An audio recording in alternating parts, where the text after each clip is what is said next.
the course instructors and the students. Okay, regarding all the workshop events and everything. Okay. പിന്നെ വിളിക്കാട്ടോ. Even with the even with the new QR code, I'm still getting the same issue. The link is no longer valid. Okay. Is everyone facing the same issue? Yes, sir. Yeah, Yes, invite sir. link has been disabled. Yes, sir. Yes, sir. Okay. Okay.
Good evening, everyone. Welcome to Introduction to Cloud Computing workshop. So yeah, let me start this workshop.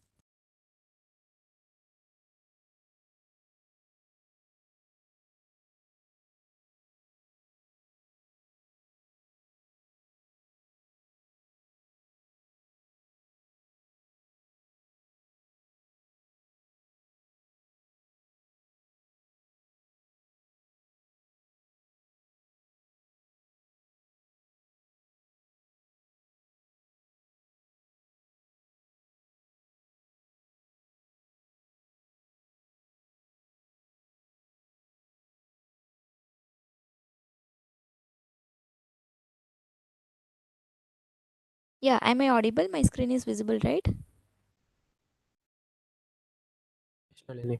Yeah, okay, thank you. Yeah, so actually, yeah, I know most of you have not joined the teams, this community, but you will receive an new email where new QR code will be sent, so you can join through that QR code. Don't worry about this now.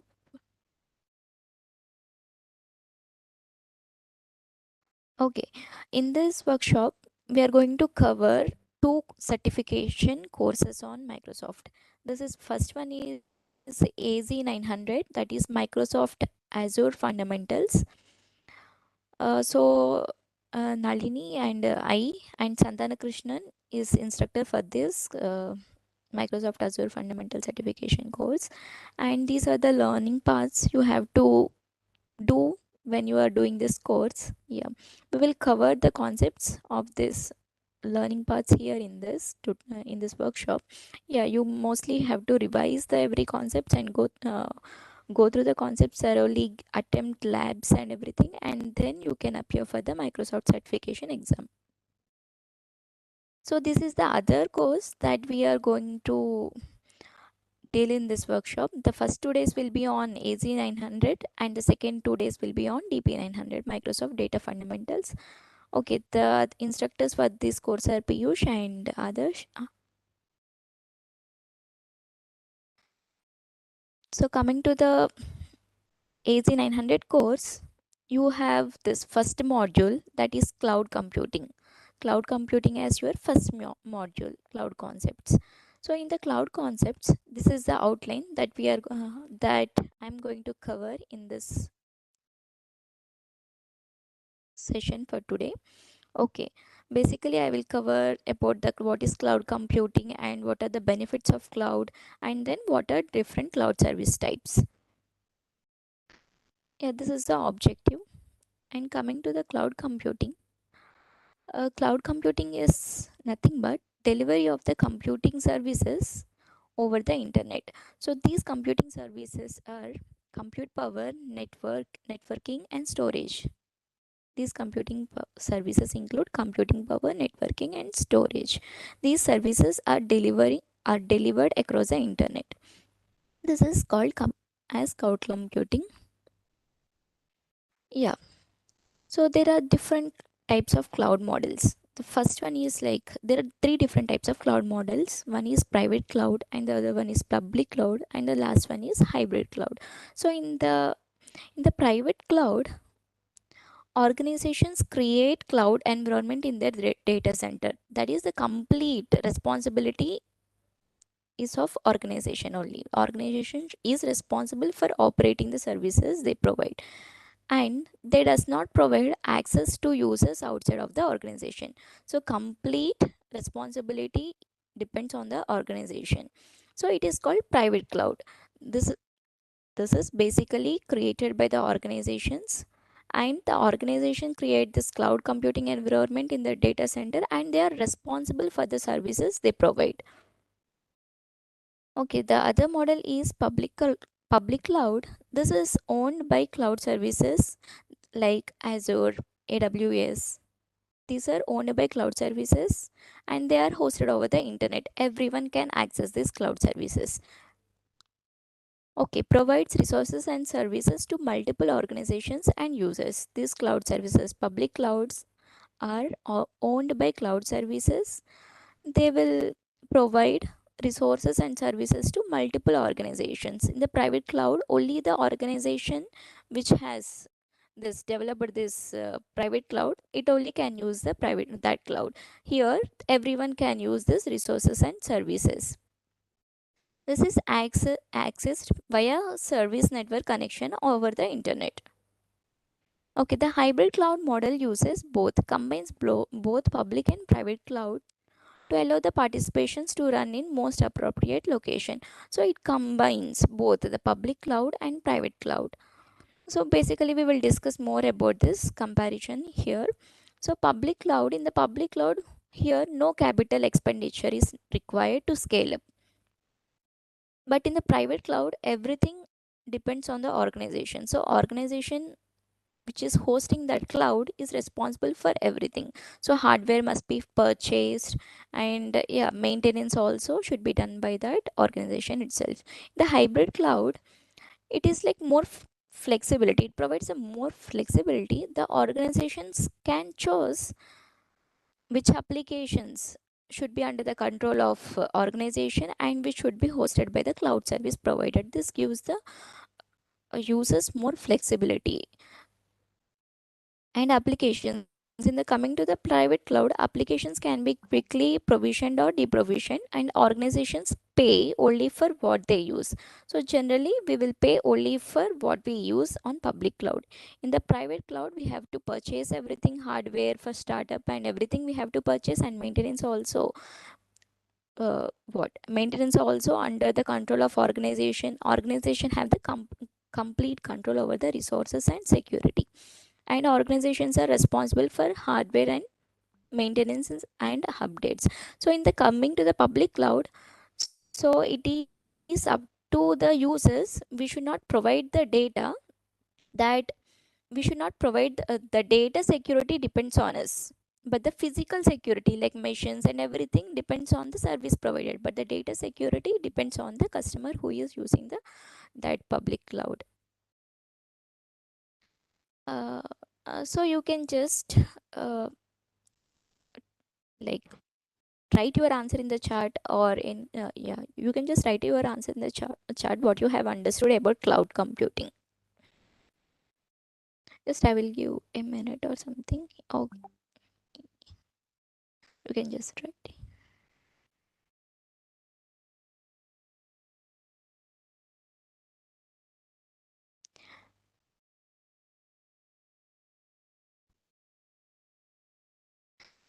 Okay, yeah, thanks everyone for answering.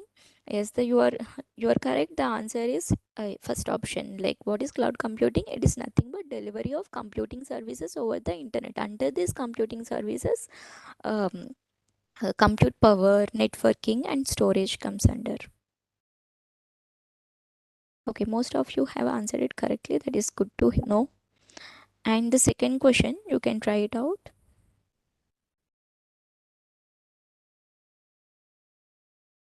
Which cloud model uses some data centers focused on providing cloud services to anyone that wants them, and some data centers that are focused on a single customer?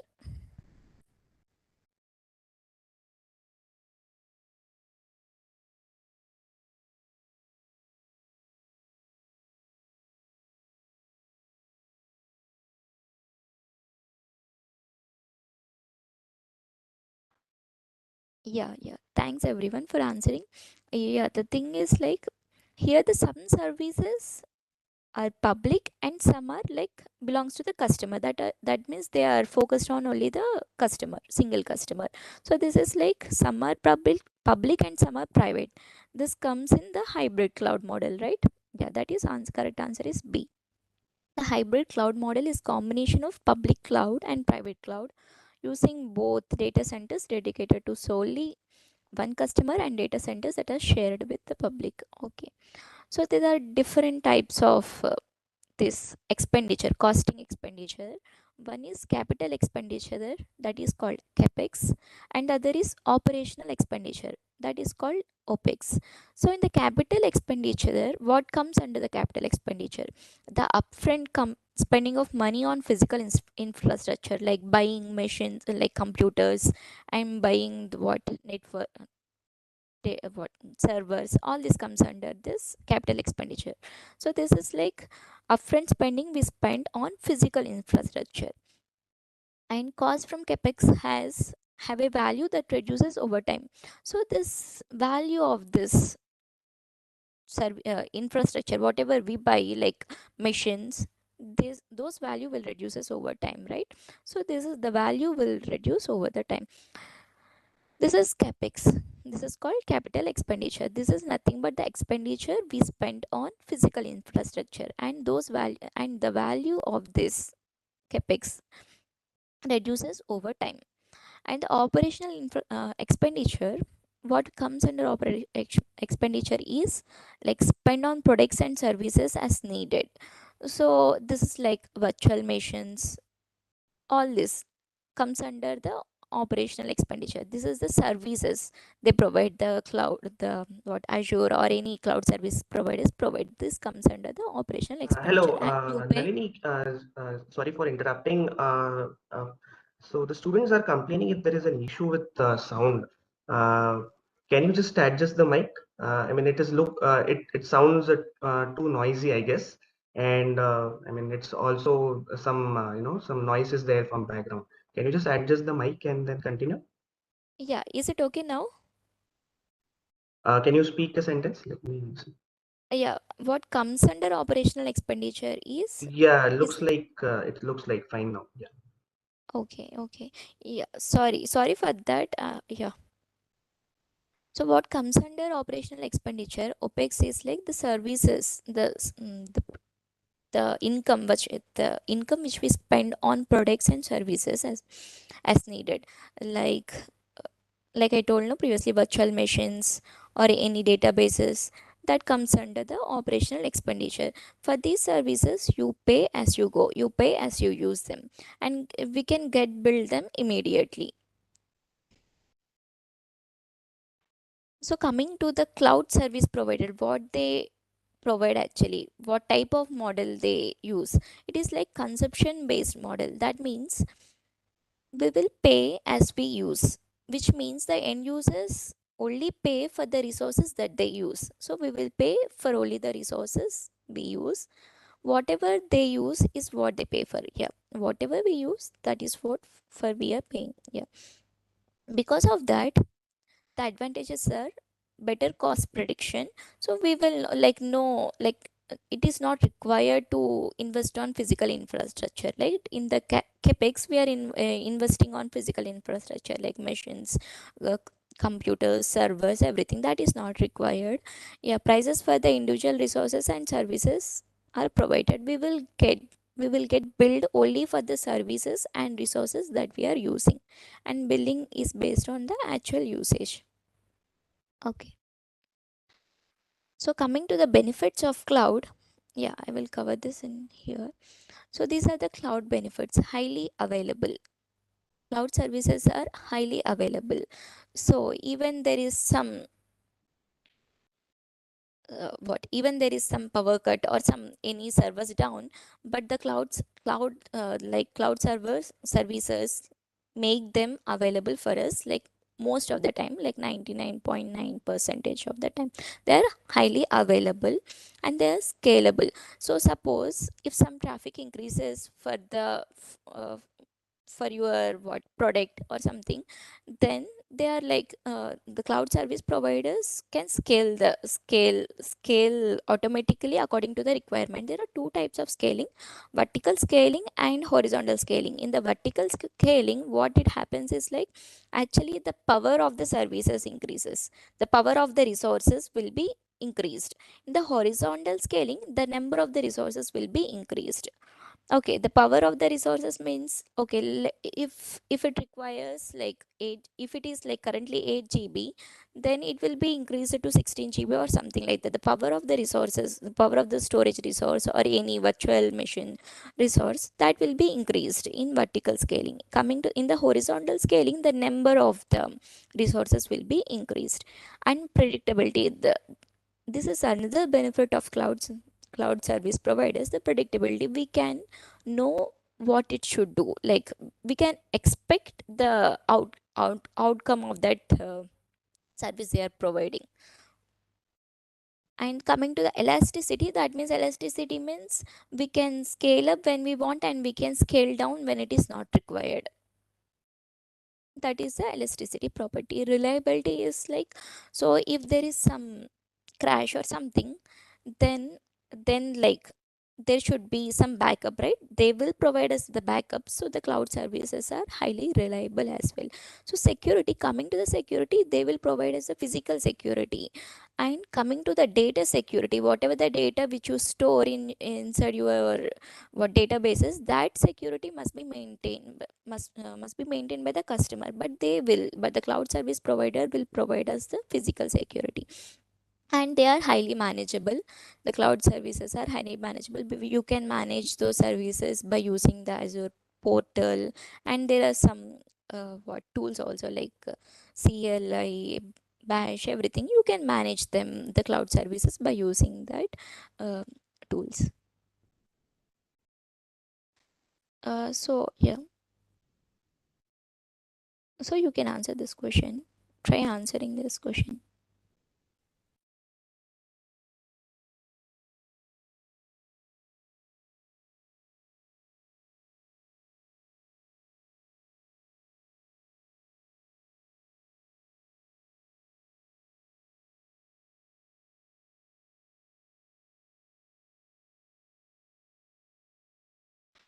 Yes, yeah, most of you have answered it correctly.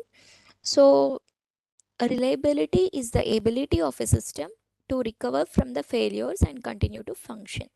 This is one of the one of the benefits of the cloud services.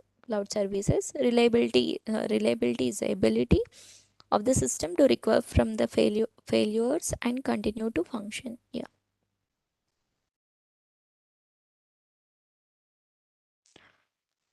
Okay. There are three cloud service types.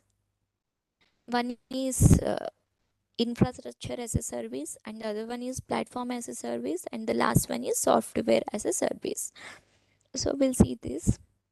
So coming to the infrastructure as a service, so basically in the infrastructure as a service, they will provide us servers and storage, and also networking, firewalls and security, everything they will provide, and physical plant building, everything they will provide this in the infrastructure. Basically they will provide the basic infrastructure, and the rest everything like operating systems or the databases, everything must be will be under the control of the customer. So they will provide only the physical infrastructure here, and they will use the policy of build as you pay, build as you pay as you go. So actually so you will pay only for the services you use. The same thing applies for every cloud service providers. So you will pay only as you, whatever you use, that for that only you will pay.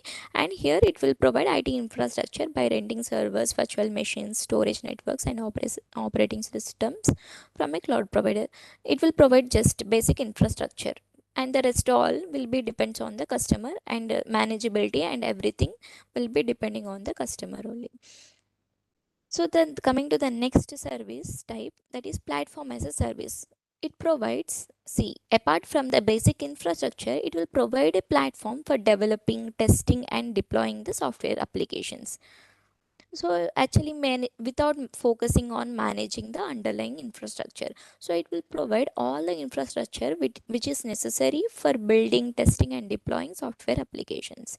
So previously in the infrastructure as a service, it just will provide the infrastructure, but here it, along with the basic infrastructure, it will provide this infrastructure which is necessary for building some applications.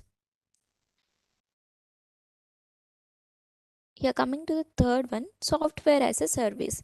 This is the software, they will provide a software, example like Microsoft Office, email, calendars, everything. These all the software applications which they provide over the internet. So this comes under software as a service type.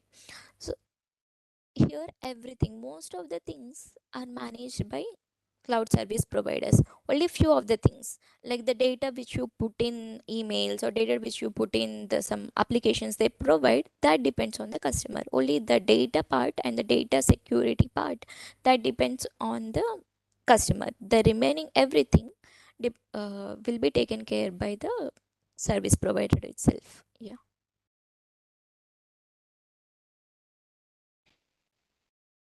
So this is the comparison between the three services they provide. Infrastructure as a service, it is most flexible because it is under the control of customer. Most of the things are under the control of customer, so we can change, we can tweak whatever we want as per our requirement. So it is most flexible, but we need to manage a lot of the things. We have to configure, manage the hardware for our application. So manageability responsibility will be higher for infrastructure as a service, but it offers a greater flexibility. And coming to the platform as a service, it focuses on application development. So it will provide a platform to develop an applications.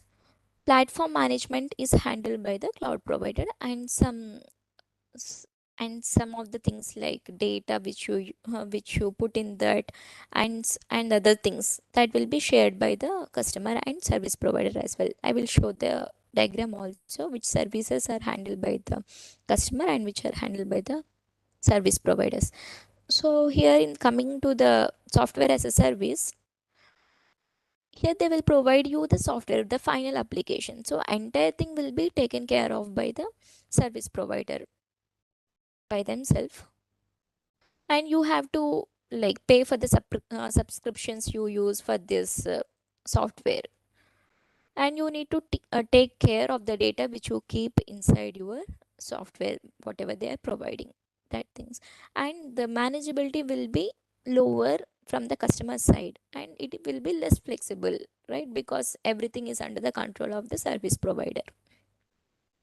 So this is a simple chart that explains which services are taken care by the customer and which services are taken care by the Microsoft provider, and some services are shared. So yeah, the blue ones, complete blue one is like customer, and this light blue one is like Microsoft, and this is shared. So you can see, coming to this infrastructure as a service, most of the things should be managed by the customer, and only the few of the things will be managed by the cloud service providers, here Microsoft. Here in case of this platform as a service, you can see it is like some of the things are shared, and most of the things, like comparatively most of the things, are taken care by the Microsoft itself, cloud service provider. Coming to this software as a service, most of your things are taken care by the service provider. Only the few things that we need to take in should be taken care by ourselves. The things include the information and data which we store in that application, that software, and the devices or phones that we connect to that application, or yeah, to that cloud service provider type, like virtual machines or anything. The devices which we connect to cloud services, that should be taken care by us. And accounts and identities, like for which accounts you need to give access and everything, yeah, that should be taken care by the customers itself.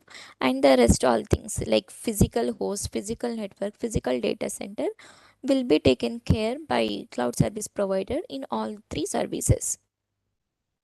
But here, coming to this, some operating systems, network controls, applications, and this, the in platform as a service, some of the things are shared. But here you can see in the software as a service, most of the things are handled by the Microsoft itself. Okay, that's all regarding this cloud computing introduction. And now Krishnan will continue regarding Azure fundamentals. Yeah, On thanks, premise Nalini. means, yeah, private cloud. Yes, yeah. Yeah, Yeah, thanks, thank. Nalini. There is a Q&A session here. So if you have any doubts, you can raise your hands, or you can post it on the chat as well. So we'll be taking the Q&A so far what you have seen.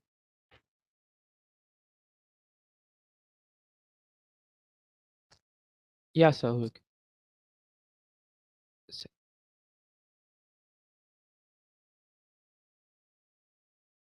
uh, So my so route is yes, my yes, route yes. is pretty simple. So how are virtual machines a part of the physical infrastructure? Are they because virtual machines are provided by services, right? Yes, I mean, we are virtualizing the physical infrastructure of a entire machine, CBI. Okay, so virtual machine itself is a infrastructure as a service.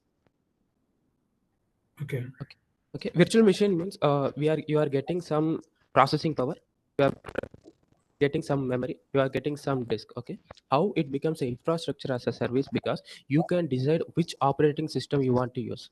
you can decide what packages you want to update, or you can define all the package, I mean all the things which you can do in your own laptop or desktop.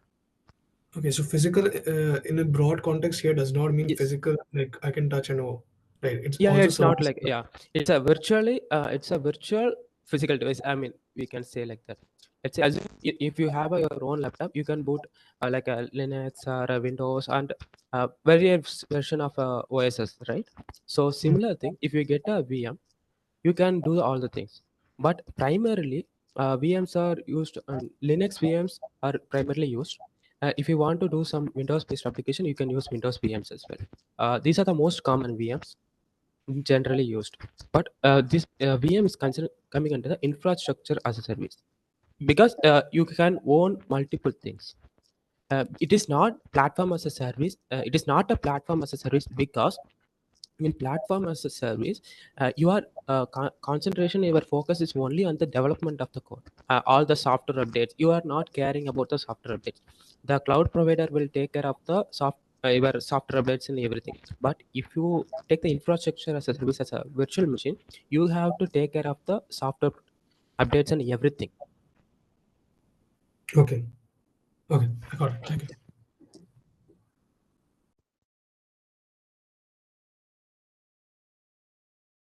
Yeah, Jay, please go ahead. Yeah, I think similar to what the other person asked, can you give me some examples about infrastructure, this cloud and platform service, cloud service and Okay, so okay, you platform want cloud some service? real-time example, Some, right? yeah, real-time example. Assume like when you get a virtual machine, that is simply the easiest example.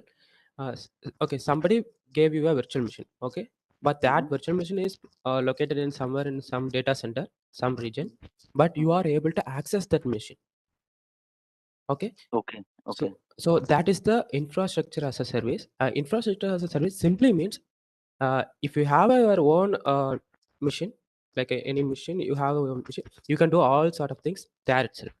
Only think what are the things provided in the infrastructure as a service here. Electricity. The cloud provider will take care of the electricity. The cloud provider will take care of the networking part, and the cloud provider is taking care of the rest of the physical part. There's physical security, all those things. Okay. Okay, I mean, if okay. you own your own laptop, you have to take care of your networking, right? You have to take care Correct. of your internet. You have to take care of electricity, even the some security as well, physical Right, security. right. So that part is taken care by the cloud provider. So that is the infrastructure service. And example is a VM, easiest, a virtual machine. Okay, Okay. platform as a service. Mm, Platform as a service, it's relatively different. So what you do is you want to develop some application. Okay. mhm, mhm. Why it is located in some folder, you are having some version control and everything. So what you will do is you'll be updating only the okay. Mm. That will be update, that will be accessible for everyone. Here you don't need to worry about the operating system, but you'll be specifying which operating system you need and all those things. But generally you don't need to worry about it. You simply concentrate only on the development part. Okay, Okay. so Uh, it is a uh, in similar, it's a container based application. If you are familiar with the Docker and some containers, right? okay. Even if Uh, it's now worry about it, let's say some use MS applications like Power BI kind of things, will it those come are in that platform? that will, I mean, if something like those things will come as a software as a service. Let's say Oh, your okay. Office 365, your let's say That your is Google clear. Yeah. suite and everything. Those will come as Mm-hmm. a software as a service. Is just your just like your Android app or anything. Okay, Mm-hmm. you are the end user. I mean, you are getting the Correct. entire software, but a platform as a service, you can change the code and everything. Oh, okay. Okay. Okay. It is like assume like that. You have a folder there. You have Mm. entire project files are located. You will be updating. Okay. You will be deploying that folder to the cloud. Okay, Okay. that you are responsible only for the contents inside the folder. So whatever you are doing some programming, if there something is some bug in it, that you are responsible for it. Okay.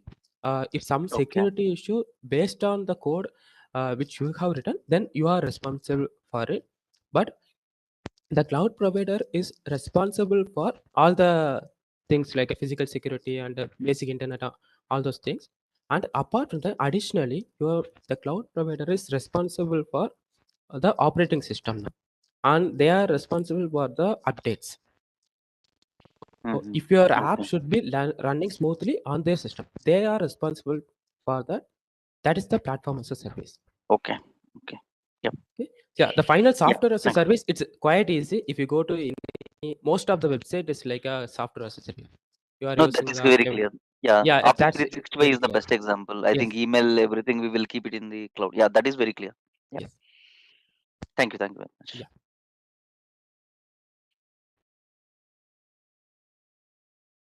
Yeah, please, Balamur can go ahead.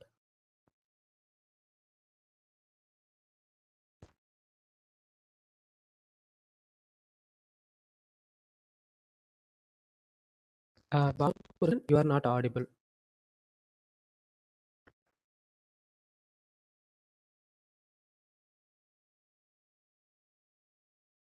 Okay, I think some issue with your end. We are going to the next participant.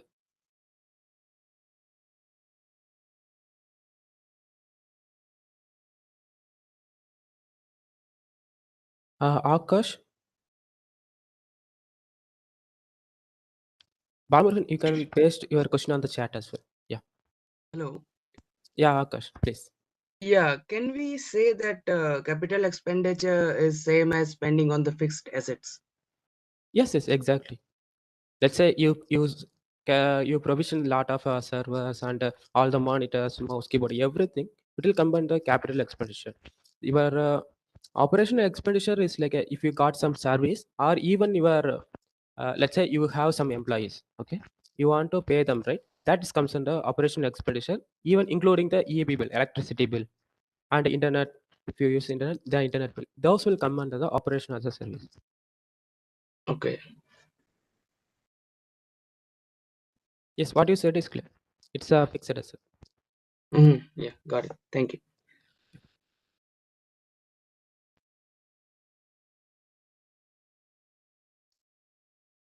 Okay, Farid Jamil, your question is data protection from hacks.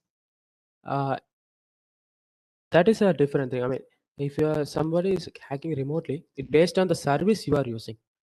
If somebody is using a software, if you are using a software as a service, the provider is most responsible for the data in it. Okay. In the next module, we are going to see the how many layers of defense for the all the hacking and all those things are there. But it is a shared responsibility between the user and the provider. Why I'm saying shared responsibility, because if the user was unable to is by the it is a user is a part of the factor or cost to because of being hacked, then it's the user have some responsibility for it. Assume like yeah, user got a email from unknown person, he clicked the email, that leads to a hack, then the user is partially responsible for the all the hack done. Okay.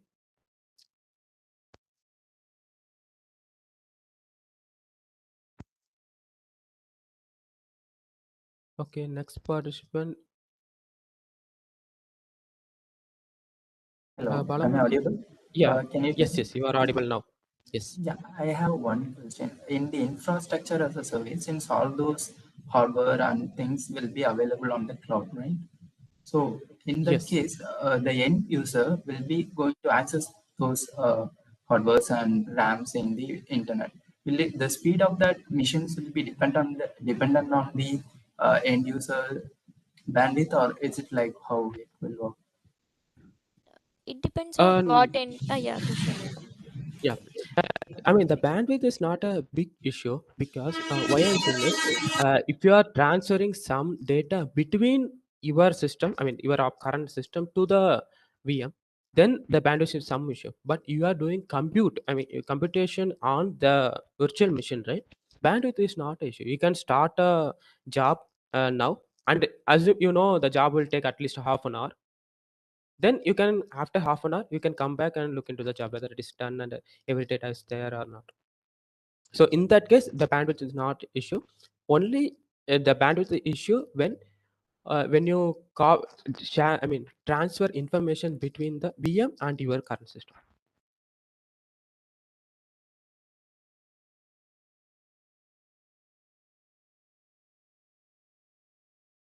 Okay. Vishnu, please go ahead. Hi. Yes. I just have a doubt. Like, if I have a web application, which one will be the ideal choice? Infrastructure as a service or platform as a service? Like, It depends on your use case. I mean, if you want more flexibility, okay, you want some customized package, and you want to go to system level, then you want infrastructure as a service. But you are caring only about the development part, in the sense you want to some change some code or something. You are focusing only on the development, like more to the user. Okay, in that case, platform as a service is the easiest choice. I'm saying easiest choice. It is not a very flexible choice. It depends on you and your needs. exactly. So, like, if my code is written in Python and it has some frameworks involved, those Yeah. frameworks and the Python installation, everything will be taken care by the platform as a service. Like, I mean, Yes. You have to define in before that. Like we know the requirements.txt file, right? Similar kind of things. exactly. Okay. Those requirements will be installed and given that will be provided to me. I just have to run the Yes. code. There's some way how to define all the requirements and everything. But Right. when it comes to go to the platform as a service, right? You can define everything. But it is somewhat complex procedure involved. I mean, only the setting up part. Once you set up, everything is easy. Let's say if nothing will break based on the operating system level. Exactly. Okay. Okay. Let's say if I am using infrastructure as a service, I did some. I mean, my system got an update. If some code breaks on the system level, that will Okay. affect my system as well. Okay. I mean, we Fine. have to aware of it, everything. Okay. So it's a not a very everyday happening situation. Some case, Right. but the provider is responsible for that thing. When it comes to platform as a service. Right. So you take one worry about the operating system, all those things, when you go for a platform as a service. Okay.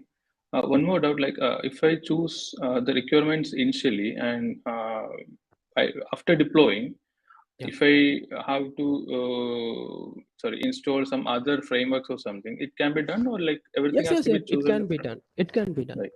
All the changes can be done like in your code level. Fine.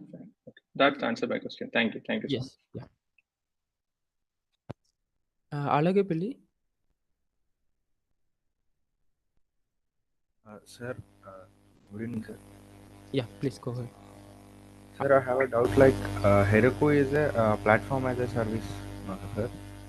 If I Generally, yeah, please go ahead. Yeah. if I deploy a web application, it's acting as a platform as a service to me. If I share the application to some other user or some other one, he uses that application also. So it acts as a SaaS for him, or can we say like that? Yeah, you can say like that. Most probably, yes. Yeah. In that case, that Heroku, I mean, you are giving software as a service to another user. Yes. Okay. Thank you. Yeah, like that.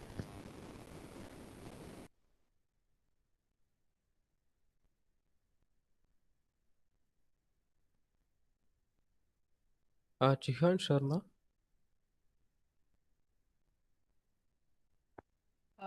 Yeah, hi. Am I audible? Yeah. Yes, you are audible. Please go ahead.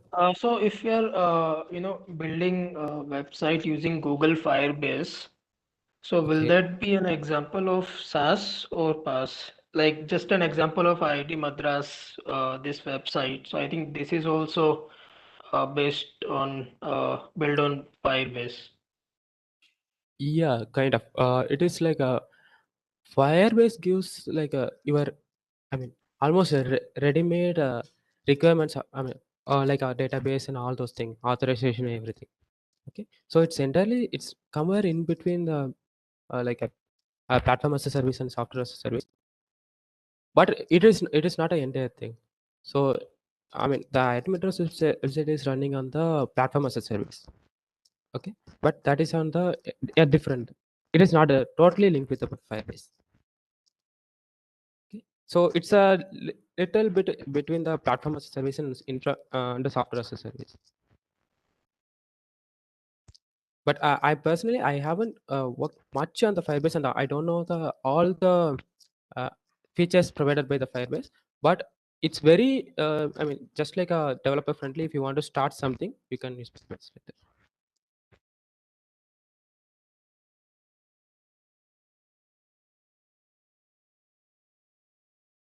Vishnu P. Any more doubts?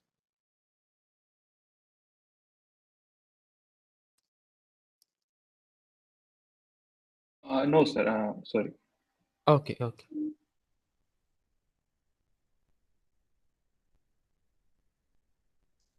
Okay. Okay, then we'll move on to the next module.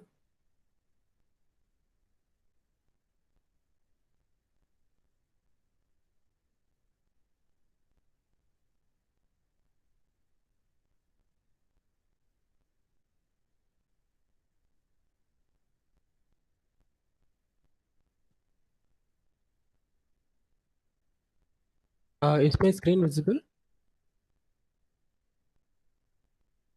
Yeah, yes, Krishnan. Okay, thanks. Okay, the next module is about Azure Architecture and Services. So the outline would be, so we are seeing the architecture, how it was architecture, and we are going to see about the compute and networking parts. Okay, so then we are going into the types of storage available and some storage components. Then finally, we are going for the identity, access, and security things. Okay, we'll start with the Azure architectural components. First of all, there is multiple types of account available there. An Azure account is just a account you get for like what you have with you are paying for something. Azure free account is anybody can get with a credit card. Azure free student account is only for the student which have their. I mean, you can get anybody from IITM can get a Azure free account with your student email ID, which doesn't require any credit card. Also, you will be getting $100 credit as well.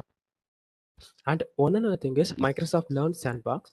So even you don't have any account, you can simply go to the Microsoft Learn platform and you can access some of the uh, exercises using the Microsoft Learn Sandbox. It is a limited time. It will be like a half an hour or not limited time interaction. You are able to use the Azure platform. Azure platform in the sense Azure portal and everything.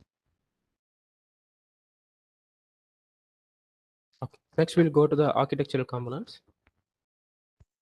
Here, what we are going to see is what is a region, what is a region pair, sovereign regions, and what are available, what is maintained available zone, data centers, resource group, subscription management, all those things. Okay. Okay. A region is something like which contains the one or more data centers in a close proximity. Okay. So let's say you can see the South India here. Here it is a region. It contains or more data centers. It is located in a very close proximity next to each. It's not like next to each other like that, but yeah, the same proximity. That is a called region. So the region is gives the customers to reduce latency. Let's say if your customers are more located on the Europe, so you'll be most probably I mean deploying your application on the Europe, right? So you can place your deployment on that region to reduce the latency between the customer and your service. Okay. So also the region is considered. There are some country-wise data restriction and everything will be there. So let's say you're based on the country rules and everything, you have to place your I mean, it deploy your application and store your data in a specific region. Then availability zone. What is an availability zone is within the region there are multiple zones which is independent, which each of them have an independent power supply, cooling, networking, everything. Okay, so even if you place your application on to availability zone, if one availability zone goes down, even the another will pick up and continue the service. So it is to protect you against the downtime of your service. So each of the availability zones will be connected through a private fiber optic networks. Okay, so it can everything will be redundantly backed up in our simultaneously available on the both of the zone. Region pass. Region pass are like two separate regions. You want to it is region pass are generally used to give the reliability and availability in case even the worst case if you are not able to access one region, you can the another region will pick up and continue the service. Even the region pass are primarily used in the if it's like a severe outrage or anything, another region will take care of it. In the region pair, all the data will be provided will be replicated in both the regions. The how it becomes a region pair is at least the two regions should be separated by 300 miles. You can see some of the region pairs provided here. So even something like if you are okay, in one region got updated, the same thing will be updated in the another region as well. But there may be a like a 15 minutes time lap or like that. Okay, there are some. It will be based on the service level agreement.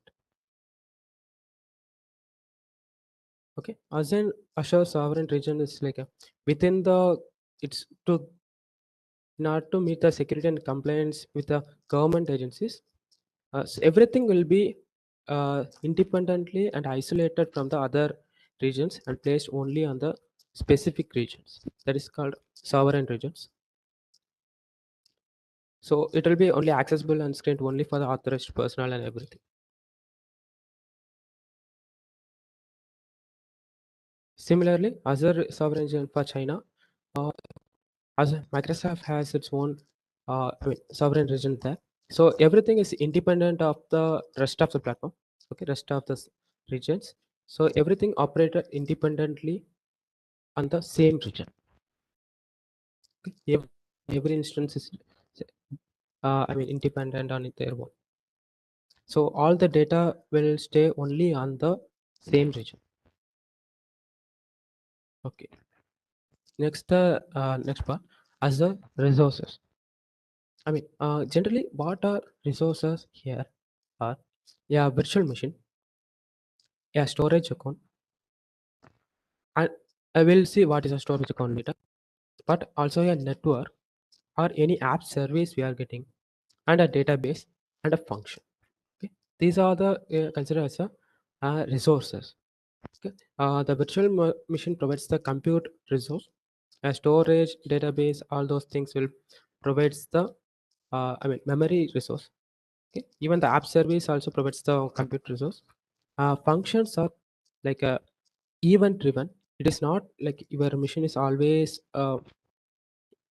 running on. It will be running only based on some time only. If it's based on the event driven.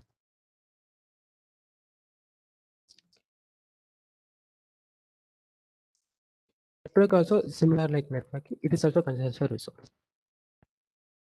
Okay. Yeah, resource group is it's like a container which consists of more than one resource.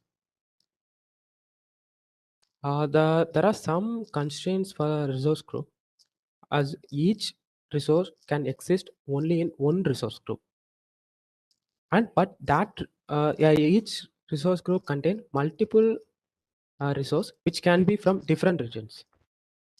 Also, the resources can be moved between the one resource group to another resource group as well. But also an application can use multiple resource group as well. Resource group is like a logical grouping of a resource. Let's say you have some production environment, you have some development environment. You want to put everything, your development into a resource group and your production into some resource group. That is one resource group. Also, if you have deployed your application in several regions, if you want to group it according to the regions, that is one resource group. It's the most uh, logical way of grouping based on the user.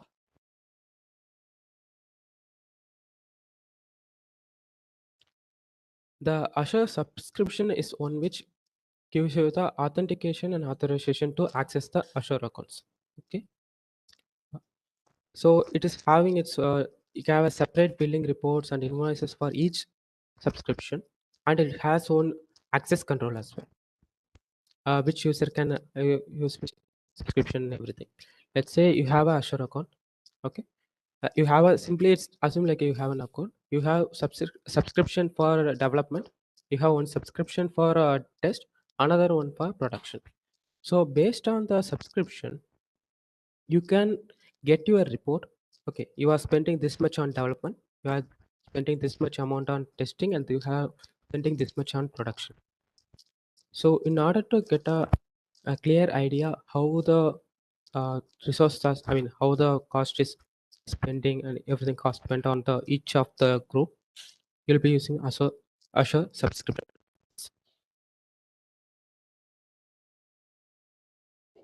So management group.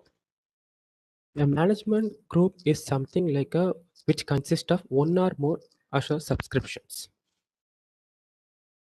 Also, when you apply some condition to the management group, the same condition will be carried out to the rest of the I mean childs as well. I mean it's like a management group is the top level. After that you have subscriptions, and within that you have resource groups. Finally, it takes the level is the resource. So within a single directory, 1,000 management groups can be supported, and a management group tree can support up to 6 level of depth.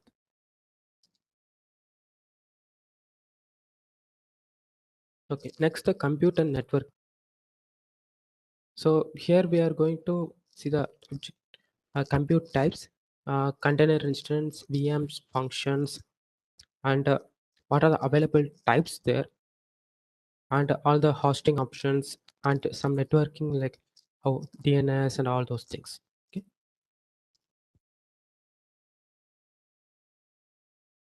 A compute platform is something which provides you the disk, processor, memory, networking, and operating system. Okay. The examples are virtual machines, your app service. If you have a container instance, that itself a compute instance. Even if you have a Kubernetes service, it is a compute instance. Even if you can access a virtual desktop, that you will be doing in your exercises. That itself a compute service. Okay, virtual machines are nothing but a software emulation of a physical computer. It have its own virtual processor. It has its own memory, storage, and networking. It comes under the infrastructure as a service. You have the full flexibility over the operating system and the rest of your system level things.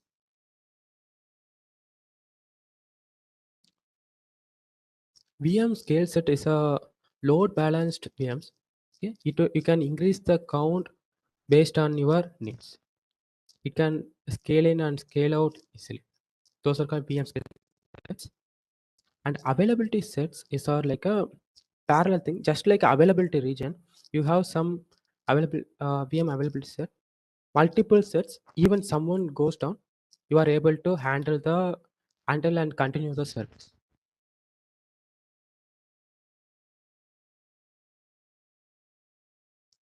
Virtual desktop is just like you are accessing a system remotely. You have an entire full desktop, and you can do all things which you can be done in your own system.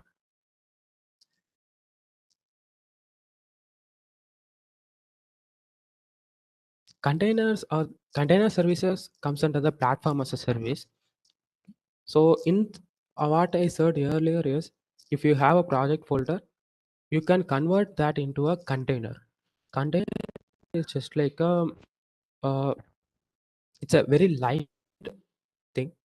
You can exit, it will start immediately. It does the job, and even if it one goes wrong, you can start multiple containers. It's just you can assume that your project folder will combine in convert into some container that will have some let's say it will do its own job. It will take some service, and it will take some input and give some output in the simplest case. Kubernetes services, just like if you have multiple containers, you have to organize in and orchestrate in some way. You have a container for your database applications, and you have another container for Redis client or something. You have some other containers. In order to orchestrate all those things, Kubernetes service does the orchestration thing.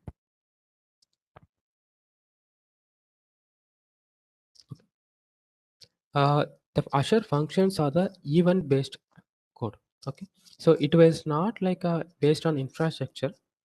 It is not like your virtual machine is running 24/7 to whenever you send some request to get back request. Okay, it's like Azure functions are like it will be executed only when you need. I mean, only based on the triggering. Just like you have a function which is executed only when you call, right, in any programming language, just like that. But your entire service is just like that. It's if you put it in the Azure function, it will be executed only that. Also, you also build only for the time. I mean, only for the execution. But if it's a VM, you are built for the time you have used for the entire virtual machine. If you are continuously running a virtual machine for 500 hours, you are built for that. But Azure function is based on how many times you have executed all this.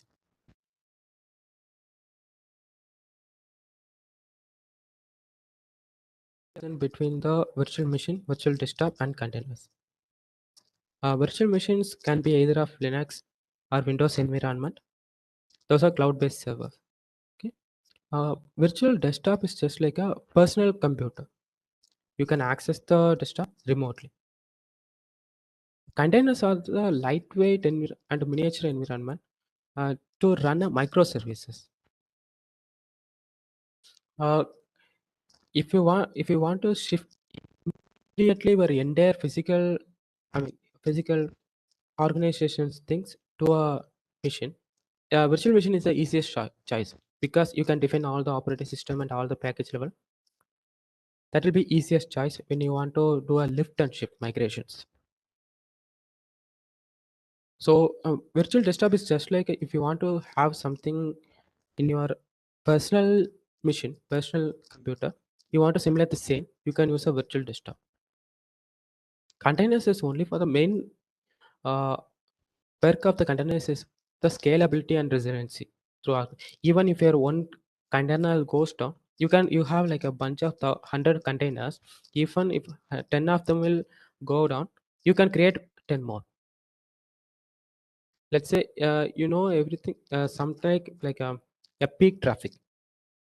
So 7 o'clock is a peak traffic for your service. You can create like a number of container which is required to handle the traffic needs.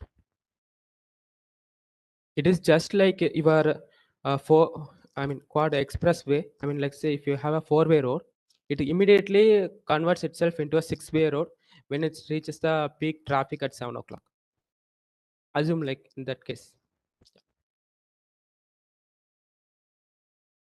So you have the full flexibility with the operating system package and everything, host operating system in virtual machine. But with respect to virtual desktop, you have a multi-user environment. You can multi-client login at the same time and see the logs and everything. So containers are the application which sits over the OS. So multiple containers can be set on a single operating system.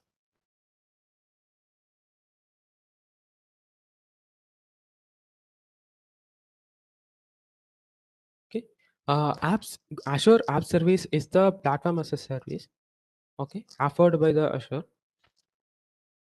You can write your you can write your code in your service in any of the language like .NET, .Core, Node.js. You can deploy your Java application, Python application, anything.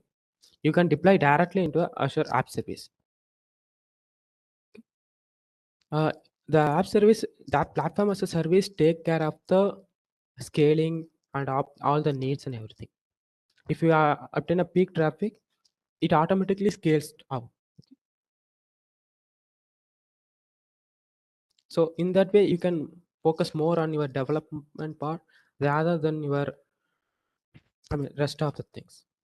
Like maintenance of your servers and all those things. Maintenance of app management, package management, all those things. Next is the Azure Networking Service. So what Azure Virtual Network does is you are able to communicate. You can reach out to your organization from your remote PC. You can communicate over your on-premises and your let's say you and your on-premises infrastructure as well, over the internet. Okay, there are different types. Public endpoints are it can be accessible from anywhere in the internet. Let's say in the simplest case, you can say any websites you can say. Okay, private endpoints are like within your network. Okay? So when you go to an organization, there is some private endpoints. In simplest case, you can access IP address, private IP address. It can be accessible only within the network.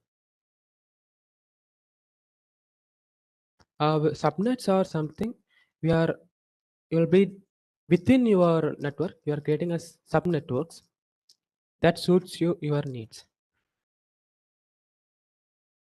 Network peering is connecting the private networks directly together.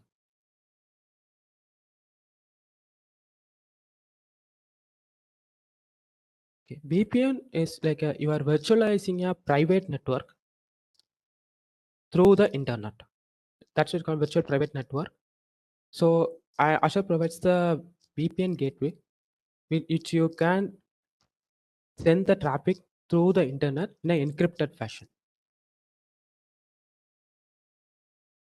So you have some virtual network located in the East US, and from the on-premises network, you can send your all the data and everything in an encrypted fashion. So you are accessing that private network in your premises.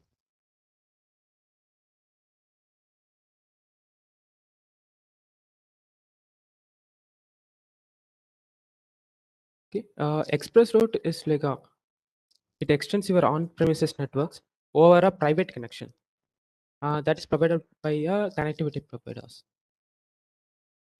Let's say you can see here a customer network. The network goes through a partner edge, and that can be split into multiple things. Okay, so that is over the network. So you are able to access the multiple services at the same time. So one of is the virtual network. One is going for virtual network, which is a public IP, and another one is on traffic is going for the 360 service.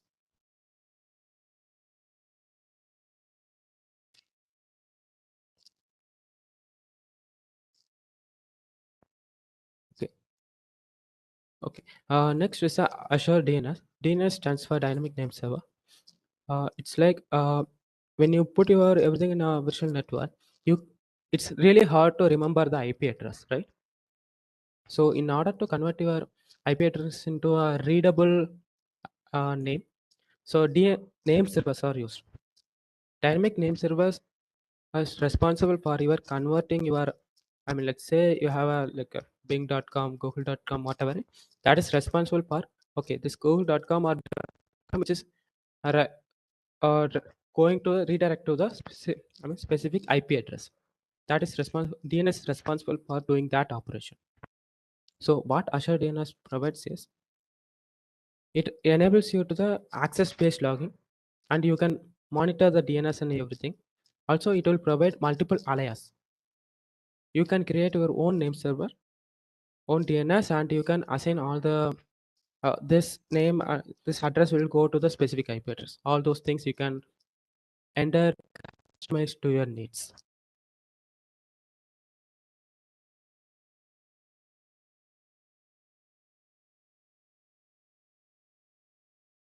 Okay, next the storage part. So we are here going to see the storage services, storage tier, redundancy options, and account types, and moving files between the on-premises and the storage options. Okay. Store your data centers. And the types of migration options as well. There are some constraint with the storage account. The storage account should have the globally unique name. So it will be accessible over the internet. So the storage account responsible for the all the storage things you are doing. Let's say you have everything is coming into the resource group. Similarly, the storage account will take care of your entire storage. Like you can create different types of storage. We'll come to later, but everything comes under the single storage account. The next is the redundancy. Let's say you want to keep backup or even available data in 2 or 3 locations, right? So locally redundant storage is within a single data center. You are making your data available on 2 or more locations. It is in the primary regions. So it will be, the durability will be 11 nines. Okay, it will be like a 99.999 like that. Okay, there will be 11 nines. And zone redundant is you have 3 availability zone. You can keep your data in multiple zones. So the durability of that ZRS zone redundant storage is 12 nines. So the geo redundant storage is like you have 2 data centers, primary region and secondary regions. So whatever in the primary regions, that will be replicated on the secondary regions as well. Even in some outage, if the primary regions goes down, the secondary, you will be getting your all the data backup from the secondary regions. The geo zone redundant storage is like you have 3 availability zones in the primary region and a single data center in the secondary region as well. So similar to the geo redundant storage, you have multiple zones as well. Here the types of storage services available on Azure. One is container storage, which is just like storing any binary data. It can be anything, your files, your your binary files and everything, your photos. It can be anything. Next is the disk storage. That can be used with the virtual machines or any applications can be accessed directly. Next is the Azure files. It will be easily, it provides a high availability over the SMB protocol. It can be, you can access your files easily and if it comes under Azure files. It's like sharing your file over the network. Okay. So how the endpoints will look like is this. If you have a blob storage, your storage account name .blob.core.windows.net. This is how your endpoint will look like. So if it's a data lake, it will be DFS. If it's files, it will be .file.core.windows.net. It's a queue storage, table storage, all those things. Even you can see all the storage and all those things later on your DP900, which will be conducted on the Saturday.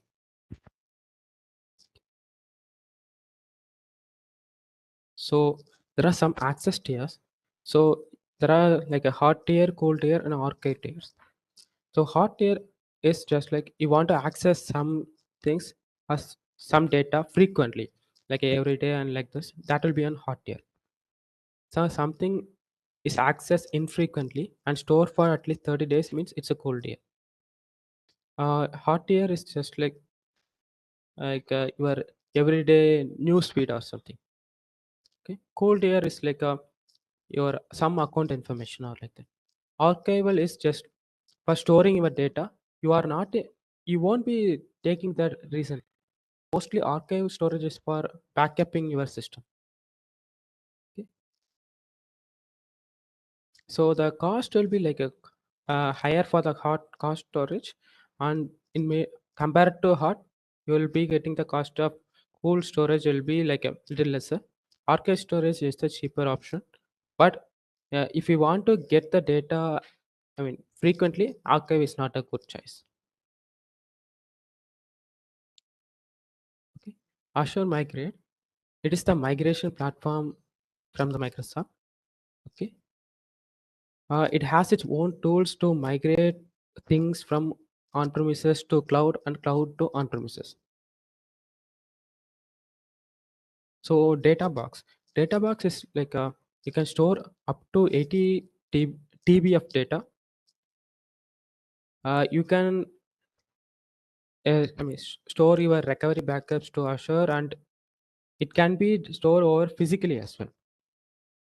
Okay, even it's a if you are not able to handle that much bandwidth, you can easily transfer it through physical. So that is called Azure Data Box. It can be transferred from Azure premises to your on-premises location, or can be from your on-premises to the Azure Cloud Center as well.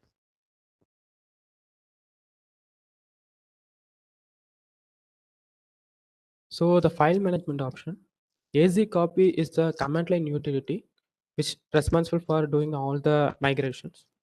So what it does is it copies the blobs and files from and to your storage account. It is a one direction synchronization.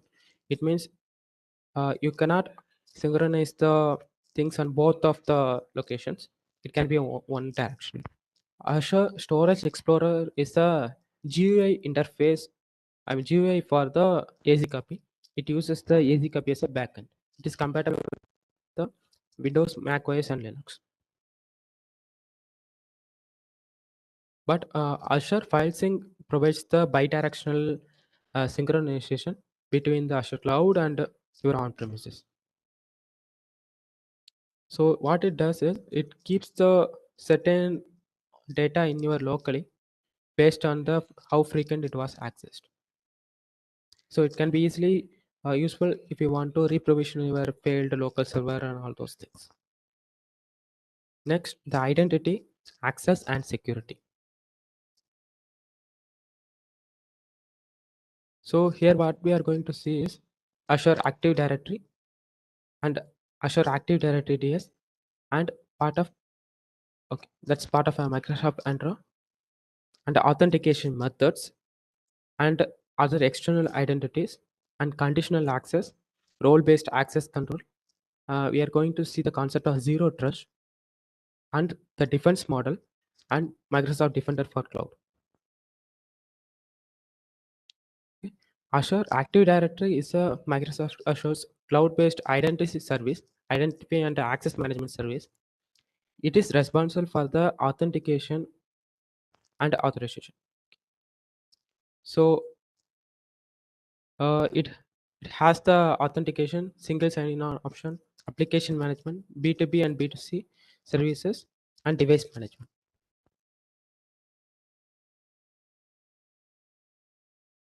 Okay, this is how it works. Okay, so if you have the Azure Active Directory tenant, you will be syncing your passwords and all the SIDs and to Azure AD.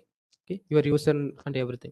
So here it automatically syncs to the management domain, and you will be able to access only the particular person can able to access to all those things.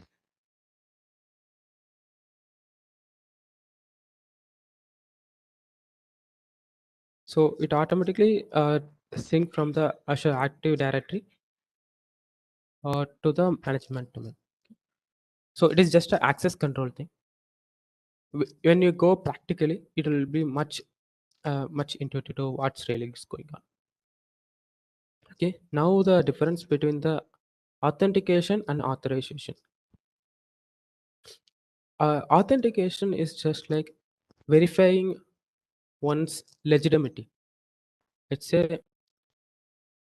okay, let's say I am Sadhana Krishnan. I can authenticate myself. I am Sadhana Krishnan by showing my government ID card or anything. Okay, authorization is giving someone some access, some service level access, some access. Let's say I can able to go into a certain page. I got access, that is called authorization. Here in this case, if you are able to authenticate yourself by providing some data from your, and you are authorized to access your emails and calendars or like that. Okay, so authentication and authorization both are in.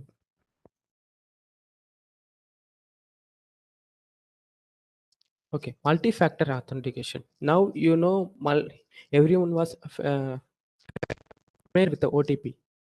Okay, so it is based on the multi-factor authentication. It is based on the principle that you need request at least 2 or more elements for full authentication.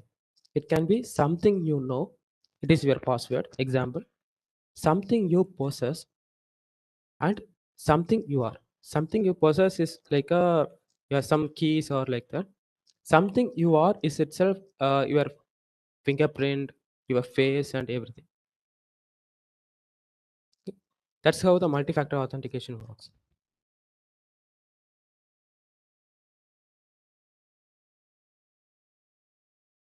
So you can have the B2B collaboration with Azure AD.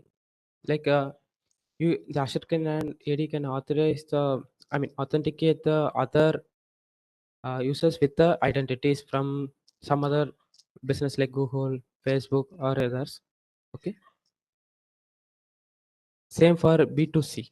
If you have a Google account or the Microsoft Azure AD can authorize you to access some applications as well, give you some access to it. Conditional access. So Azure AD can give you the conditional access. Conditional access can be of many types. It's like only a particular group can access some files, or like only particular IP locations, or particular device. Let's say this is accessible only via mobile or desktop, like that, or particular application alone access the content. Like if you are building some application, that application alone access your data located in somewhere. If you did the same request outside of the application, it will not work. And the risk reduction as well. Okay. How it works is when you try to do access anything, it will have multiple signals together. These are called signals: user and locations, a device, an application, real-time risk analysis. Based on the risk, it will verify each and every items, whether it will require it will allow access. It will ask for the multi-factor authentication if it's a risk somewhat in a medium. If there is severe risk level, it will block the access, and then only you are getting to your application or data.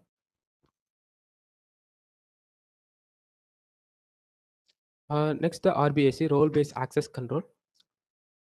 So it is a fine-grained access management.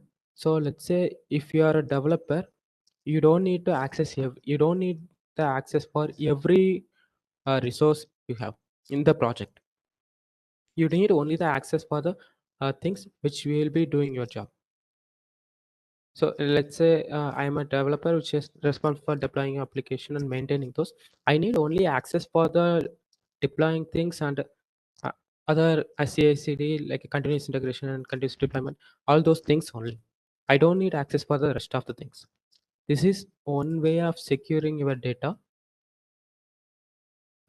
this thing is called role-based access control. It's based on some role. Let's say you are from some like a HR person or something you're involved with the cost and financially, you have access to the billing information, not the instance, and you are not allowed to start and stop a VM or something, but you have access to only the billing information. So based on your role, you'll be having some access. It can be entirely customizable. Each and every role can be fine-grainedly given to each of the every person or each and every roles. So next comes the zero trust. So what is the zero trust means? Let's say I went to an organization. Okay, during the, let's say, assume like there is a factory. Okay, there's a factory or some industry there. So when I enter into, I have to authenticate myself. Okay, so that person or who is the security or person responsible for authenticating me or confirm, okay, this is this person, this have the if this person is allowed to enter into the industry or something. Once they get into the industry, I don't have any I don't need to authenticate me anywhere else. Just like when you get into the organization, you don't, once you get into the organization, you don't need to authenticate. Everything is freely available, you can access everything. That is a classical approach. Now comes the zero trust policy. It is like wherever you go, you have to authenticate yourself. You will check for your authorization. You need some authorization and authentication to access everything. In zero trust, you have to everything you have to authenticate with a database, file management, cloud, accessing your application, everything. That is called zero trust. Okay, this is the defense in depth. It means this is the layers of protection given to your data. Okay. First is the physical security. Physical security is accessing your data physically. If you went to if you see any of the data center, go to a data center, you cannot enter into a data center because there will be a huge physical security over there. You cannot enter into any of the data centers. Okay, that is the first layer, is physical layer. Next is the identity and access management. So you need some identity to access the perimeter. Okay? Access the get into your application or whatever service you are in. Then next is the perimeter security. Perimeter security is just like a over the network. It will handle the your DDoS attacks. Like what you say is like a hacking or something, right? It's not a hacking. It will sell. It's like a sending thousands and millions of requests in a short amount of time. That is handled by the perimeter network. Next is a networking security. Then how things will act from the one network to next network. Next is the compute platform. Compute platform is a system level. Next is the application. Application itself. The application itself is a, you can say whatever the code you wrote or something, that level. Finally, it comes to the data. Okay. This is the level of, I mean, the layers of defense provided to your data in a cloud-based environment. If it's an on-premises environment, you have to take care of all the things by yourself. Based on the service you are choosing, the defense will, the responsibility will change.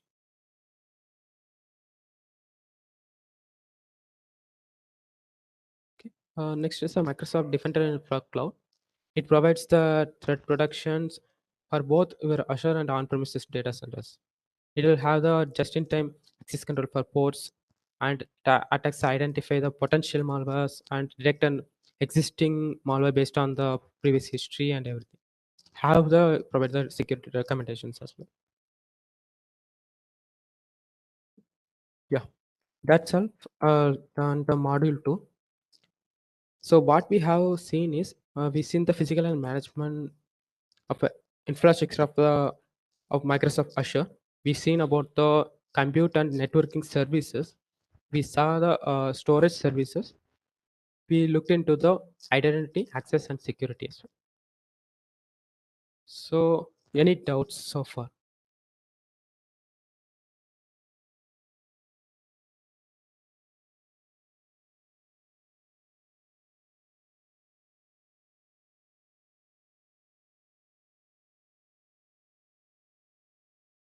Okay. Yeah. Please go ahead. 21. Yeah. Yeah, hi. So I have questions regarding the container and microservices. Like, I'm not clear what you meant by that. Could you expand more on that? Okay. Let's say when you deploy you run some application, right? It sits on your operating system, right? You will be after that your container. I mean, whatever the application will be running over it. That is clear, right? Let's say in simplest case, you are running a Python program. Okay, some Hello World program. Okay, so there is some operating system. There are some hardware there. Then there is a operating system. Then there is a software which you are running. So that is a regular way of running. Containerization is just like a that you are putting virtualizing everything. Let's say if you are running your software or whatever the Hello World application on a virtual machine on your own laptop or desktop. Okay, but there is a difference involved. Whenever you say virtual machine, it itself has its own kernels. But when it's a container, it uses the system kernel to achieve the task.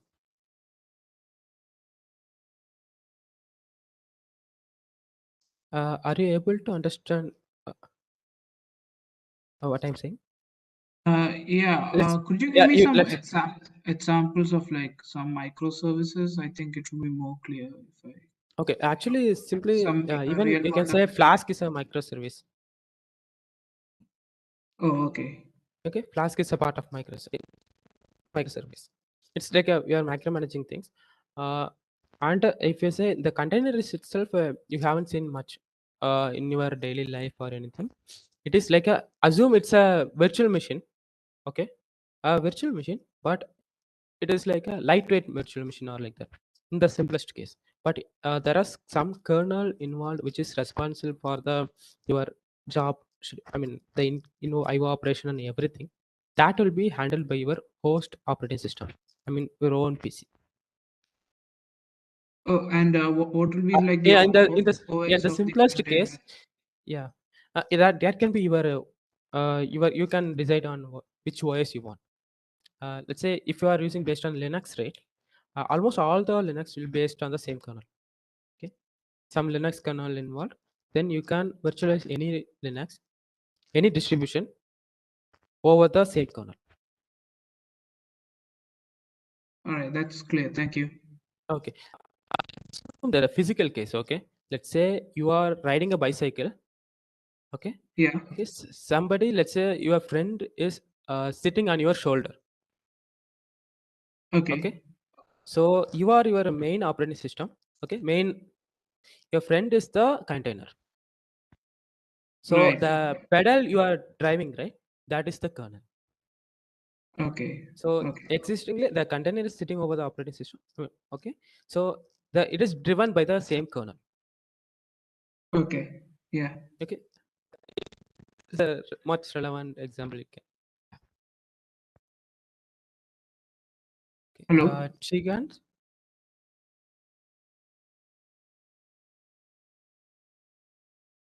Chigant Sharma. Please go ahead.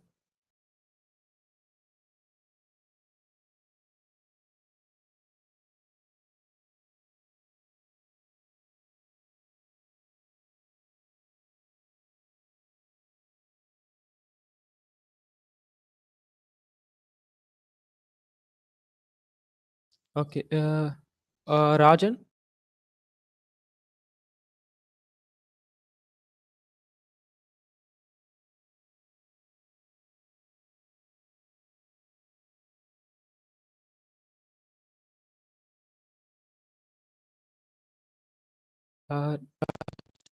Please go ahead.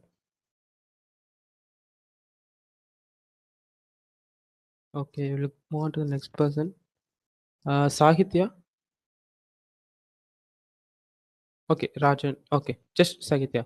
Wait a minute. We'll hear from Rajan and next we'll come to you. So Please, Rajan, go ahead. So you were talking about virtual machine and virtual desktop. So Yeah. So in the physical world, let's say like we have physical No, server. the virtual, not virtual machine and virtual desktop. Virtual machine and container. Actually, it's a little different. No, but no, there was a slide where like virtual desktop was also there. Okay.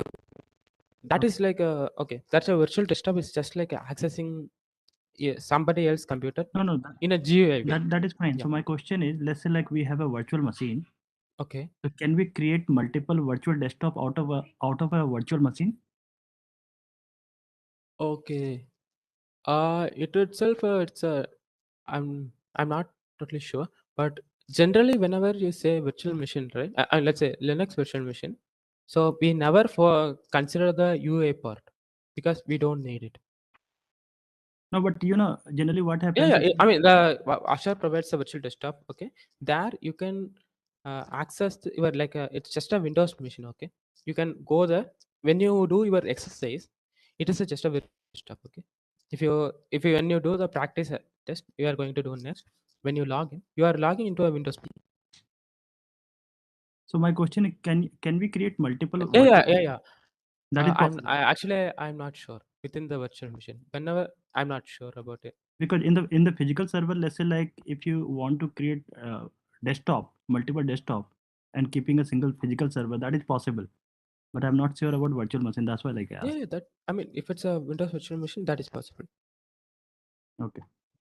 But in general, when it comes to Linux virtual machine, nobody is using that. We'll be simply SSH into the machine. We'll accessing only the terminal interface. Okay, so we do all the stuff in via terminal only. We never care about the UI part. But if you want to use a multi-user interface or like that, you can go for it. Okay. Yeah, Sahitya, please go ahead.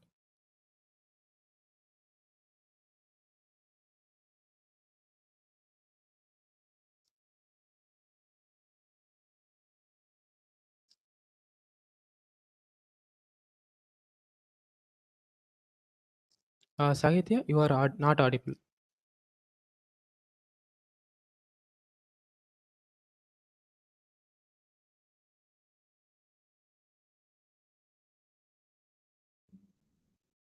Okay, we'll move on to the next person. Suryash Gupta.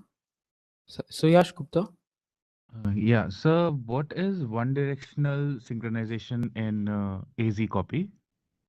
Okay, AZ copy is like a application, or you can say command line application or like that. Assume like that. So it does the job. Okay. One directional synchronization is like you have a on-premises data center. Okay. Assume in the simplest case, your own laptop, you are storing some contents in your own laptop, and you want to move some stuff between your laptop and the cloud, and you want to it should be synchronous possible. Let's say it's synchronizing from your laptop to the Azure, in the cloud. Means whatever you do the change here, that will be reflected on the cloud. But whatever you are doing manually on the cloud changes, right? It will be not reflected on your machine. It can be vice versa as well.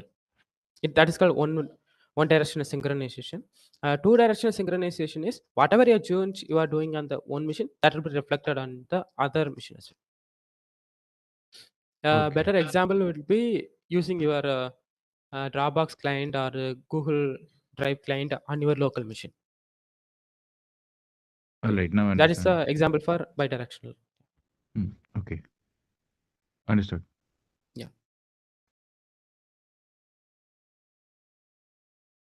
Yeah, Hi. please go ahead. Just another question. So, when we are talking about availability zones, like, does that come under a region, or is another region the availability zone itself? It will be based on your choice. You can be within the same region. You can have multiple availability zone as well. But if you want geo redundant storage, like you want to keep one region like redundantly storage and two multiple region also possible. Right. So in the map you showed, we had like South India and Central India. So does Yeah. Central India have multiple availability zones and South India has multiple, or is it just Yes. one? Yeah. Okay. I'll show one another thing.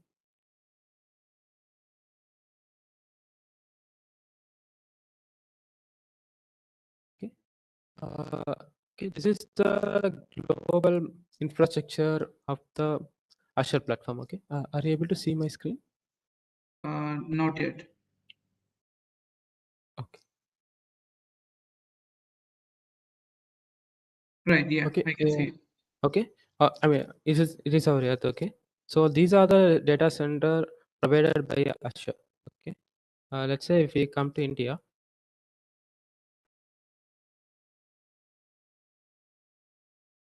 you can see the blue dot, right? Yeah. This is a region. If you click it, you can anyone can access the same infrastructure map.microsoft.com. Okay. So if you click on it, it's a region which contains one or more data centers. Right. Okay. So each of the regions are connected by a fiber optic cables. You can see here this region on the South India region and Central India region, which is connected by a multiple fiber optic cables.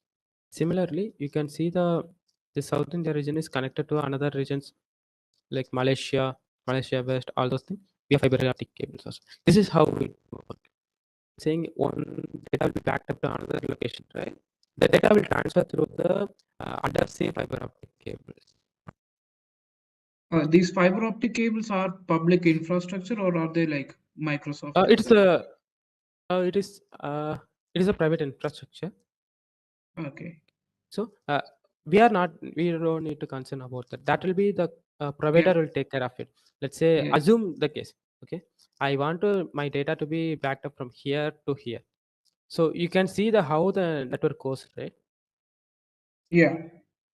Okay, that is the case. I mean, yeah, when you say based on some location region, the cost will vary when you take a container or some services from one region, the same service from another region, the cost will vary based on where you are sitting in.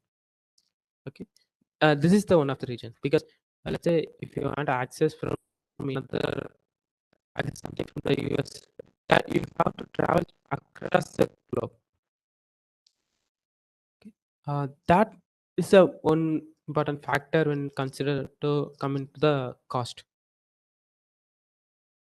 Yeah, I understand. Yeah. Yeah. Thanks. That was interesting. Yeah.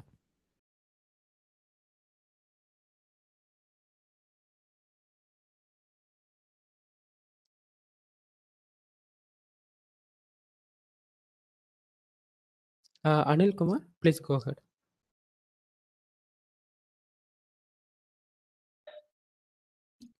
Hi, Santana. There's one simple question, not on the concepts, but it's on the cost.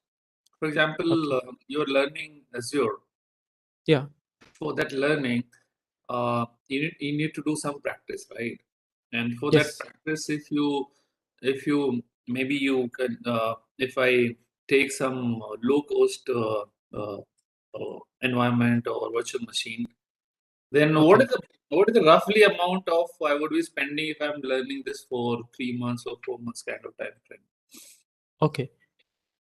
It is based on the I mean let's say assume you are selecting the lowest VM. Okay. Yeah. Cheapest VM possible. I think it's called B1S in Azure. It is come around if you are choosing from South India region, it will come around 600 around. I mean, plus or around 600 per month. 600 per 600 month. Indian rupees. Indian rupees. And that includes everything like hosting your data and registering data. All these kind of things. I'm not. I mean, if you are totally accessible for that, also you'll be having some networking and public IPs cost as well. But when you handle, but these things like when you are when you are accessing the student tier, okay, you will get the $100 credit you can use it for you can access the service for 1 year. Okay, so that $100 would like $600 would be around what? Yeah, it's around, you can use it'll like you'll be getting like a 720 hours of B1S VM. Okay, I It's think that would be roughly around, yeah, roughly around 1 good hour. enough time to do some practice and all, right? Yes, yes. Okay, okay. All right. Thank you. Okay. Yeah, 720 hours per month, I think. So anyway, you can now for this practice, right? You'll be getting everything. For this workshop, you'll be having a training key. When you go to the training key, you have like a 10 attempts or something to do the same practice again and again. Okay. And roughly how much it cost if I go for certification and all? Oh, okay. IITM provides your IITM is sponsoring for your certification. By generally, it's around. You can refer the Microsoft certification website. It's around 3,500 something. Okay. So if it's from if we are writing from India, so if you have enough attendance over this workshop, so IIT Madras will provide you the sponsor your certification exam. Okay. All right. Okay. So yeah, you can make use of it as well. All right. Thank you. Thank you. But you can, if you want to continue the later, you can get a Microsoft student account, which doesn't require credit card. Even if you want go further, you can get like a $200 credit with a Azure free account. Okay. Okay, that will be $200 for 1 month. You have to spend on 1 month. You will have access to the 1 year of free services. Okay. Yeah, that free Azure free account requires credit card. Okay. All right. Yeah. Yeah, there is. Hello, can you hear me, sir? Yes, yes. Please go ahead. Yeah, sir. So IIT Madras is sponsoring our certification program. So after this thing, attendance things. So during the certification program, like questions we do in practice sessions, like those kind of questions only will come in certification questions, right? It's not like a practice session machine. I think you can access the sample questions as well. Okay. So it will be based on the modules you have seen, right? But you have to extensively practice go through the console and all those things. Sure. Conceptually, and you have to practice on those things. Then only you'll get the understanding what is actually. Also, Okay. you can make use of the Microsoft Learn platform. So whatever the slides which I have shown, right? Yes. Similar content, same contents will be there on the Microsoft Learn platform. Okay. Is there any minimum like marking like after above this mark, so we will get the certificate like that? Is there anything? Yeah, it is there, but you can refer to the certification website for that. Okay, sure. Thank you.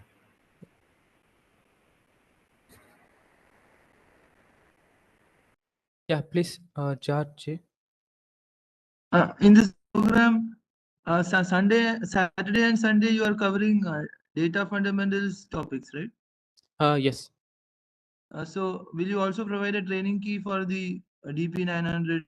Yes. Course? Yeah, you'll be getting the DP 900 later. Okay, the current training key is only for AZ 900. AZ 900, yes. Today and tomorrow. Okay, thanks. Practice. Krishnan, can I interject for a minute regarding the certifications? Hi, Yes, this is please go Jayakrishan. ahead. Yeah. So hi, this is Jayakrishan from IIT Madras. So let me give you a broad context of why we are doing this Microsoft certification and what all are the opportunities, etc. See, one thing is we are partnering with, so Microsoft is, both of us are in partnership in the broader educational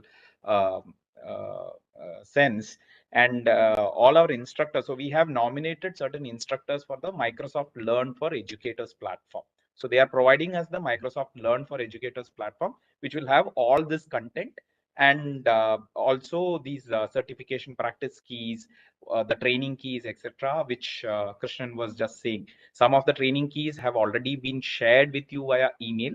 So that would be, I mean, so you could use that to practice and do your own preparation. And regarding preparation, please do understand that this is a Microsoft certification exam, and I mean, there is no fixed, I mean, yeah, the content would be broadly the ones which you have seen, but there is no guarantee that they will ask only this person. I mean, it's not like a quiz 1 or quiz 2.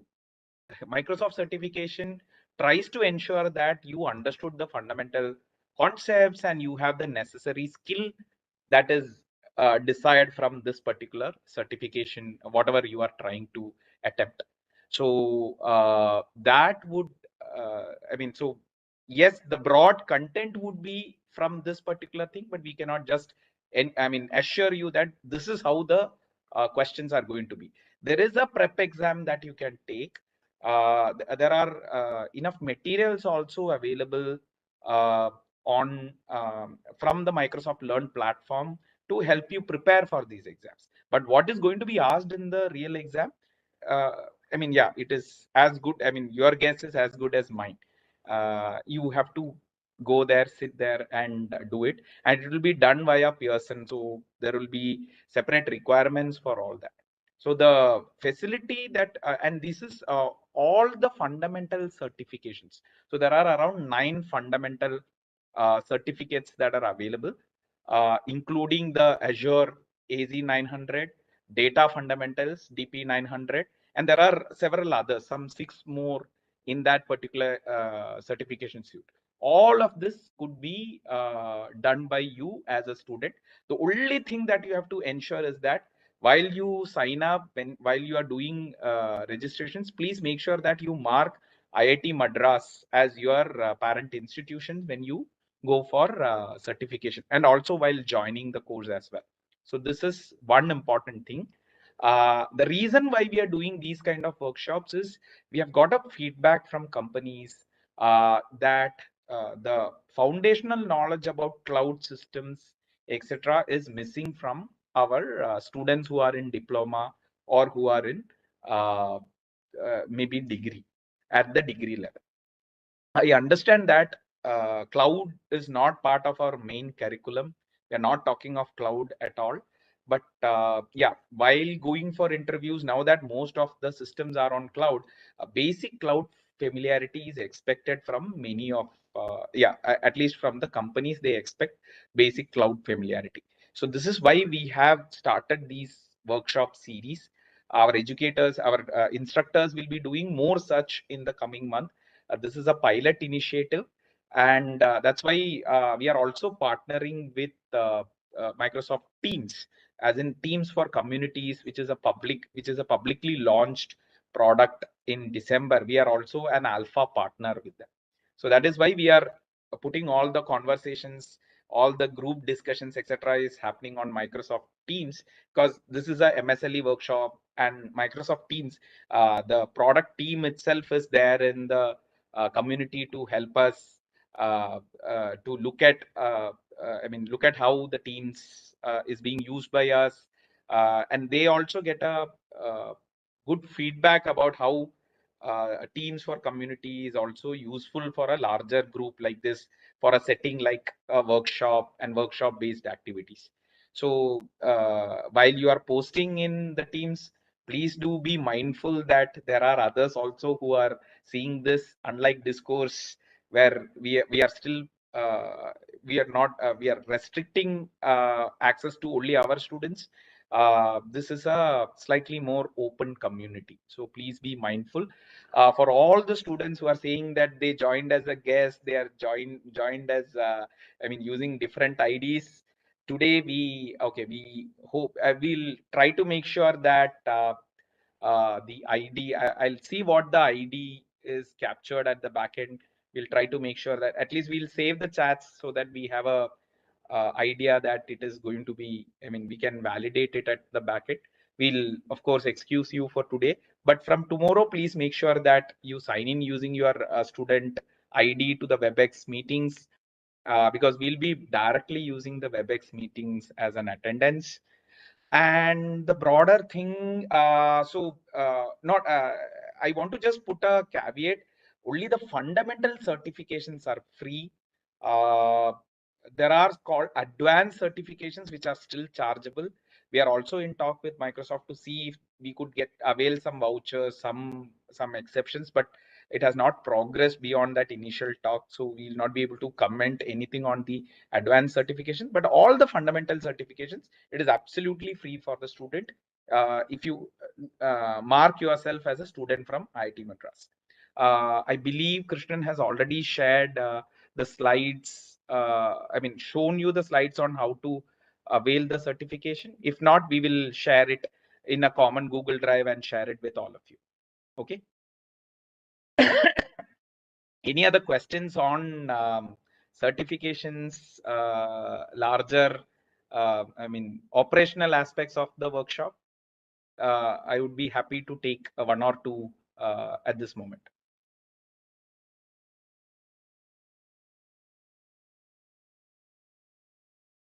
Okay, somebody is asking to be unmuted. Can whoever wants to be unmuted, can you raise your hands? It makes it easier for the co-hosts to unmute and allow you to speak. Actually, most of the people are having a problem in joining the community. It's like there is a loop, signing in loop. We are unable to join the community. Okay, so if I understand, your name is, can you tell your name? Is it Muthu? Who is this speaking? May I know who this is? I'm unable to see. Muthu Tarunaditya, sir. Okay, yeah, Muthu, one basic thing. So we are constantly checking with Microsoft Teams. So what they said is, so I have also shared a team link over here. It is not, so the Teams app is not available for web now. It's a mobile app, and this particular mobile app, think of it like WhatsApp. So instead of having a smaller WhatsApp community, we'll have a larger one in the Microsoft Teams. It has all other functionalities. Now, if I understand correctly, I believe the earlier link had some issue. So I think most of us have pasted a new link in the chat. If you can try using that new link in your mobile, not on your laptop, but on your mobile, it should work. I think the live link is being shared. Let me see if I can add it over here. Yeah, so I have given a teams.live.com. So can you try doing that, Muthu? Yes, sir. So, like I have tried all the links posted in the chat. The problem is it is not showing like it is an invalid link something, but it is like it is keep on showing a pop-up like it is you are from a new organization, sign in. Then I will enter the mail ID. Then again it's showing the same pop-up. So it is like a loop. It is not showing like invalid address. So do you already have an MS Teams ID? Yes, I have joined using the student ID, IATM student ID, sir. Are you at diploma level? Yes, sir. Have you completed TDS by any chance? No, sir. Okay, because that is the only place where we have added a lot of students to Microsoft organization. If you could try using a personal account, so basically the qualifier email that you have used, can you try using that as an account? You can uninstall Teams, reinstall it, and this time use your the personal email ID that you have used for qualifier. So I have a problem with my personal ID also. So I don't remember my password, and it is I'm unable to recover it also. That's a problem with my ID. So can I use another personal ID, sir? Will that Yes, be you okay? can. You can. Yeah, that should be fine. Need not be the same as in the qualifier ID, sir. It can be any. It need not be. It can be any other ID. No issues. Even in my Okay, case sir. also, Thank you, sir. Rajan here. So I have completed all diploma subject, and it is happening Same case is happening with me also. Like I'm not able to join the team using mobile app. No, so use a different personal ID, Rajan. I think that No, I should did. work. I tried that. That is also not working. Even I uninstalled and installed again. Still the same. Okay. Is your personal ID there in any? I mean, do you have Teams already installed in your mobile? Yeah, so it was installed. I uninstalled it, again installed it. So still it is not working. Yeah, sorry to interrupt. Students, you can start the practice now onwards. If you want to have some clarification, you can continue here. Also, you can start the practice. You have received your training key on the email, also the instructions to how to log in. You have to go to the link and click register with training key. Make sure you are clicking register with training key. Then you have to give your training key there. Then you have to fill a small form. Then you are going. You will get into the course and you have to accept the agreement, and you can start practicing from there.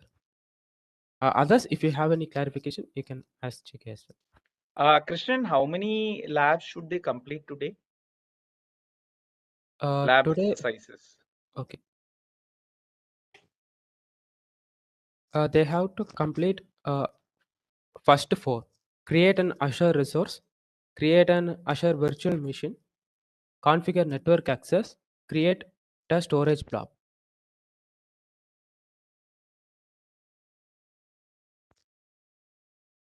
So you have access till Saturday, but try to complete it as soon as possible. Also, if you complete the existing one, you can go to the challenge labs. This also you will be provided access to. Once you complete the basic labs, hands-on labs, then only you can go to the challenge labs. Okay. And JK, I have one more question. Yeah. So IIT Madras is in partnership with Microsoft for this program. Yeah, May I know who is speaking, because I see 3 okay, hands raised. Rajan. Yeah, Rajan. Yeah. So my question is just for information, right? It's not related to this workshop. So do you think like there is any plan of IIT Madras? I mean, like they'll be collaborating with Google or AWS for this cloud computing thing? So Google, we are collaborating. We are in talks. So I think we'll have to follow up with them. We had started that talk. So there is a specific cloud skill start or cloud booster, something like that, which is a Google certification. We are trying to collaborate with Google also over there, because Google, we are using Google infrastructure a lot. And I think, but yeah, I mean, we wanted certain customization so that we know that our students are logging in, so that we are just cross checking with them. Because as you said before, like companies are looking for some fundamental knowledge and concepts of this cloud Yeah, so computing. they are okay with, see, it's not like they are looking for only Amazon guys, AWS guys, or GCP guys. What they are looking is basics of cloud fundamentals. What is a cloud? What is a VM?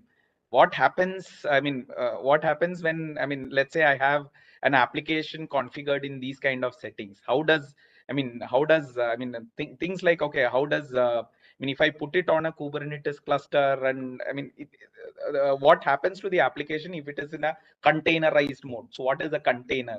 I mean, simple things like that. That also people are having issues, and these are all basically cloud agnostic concepts, right?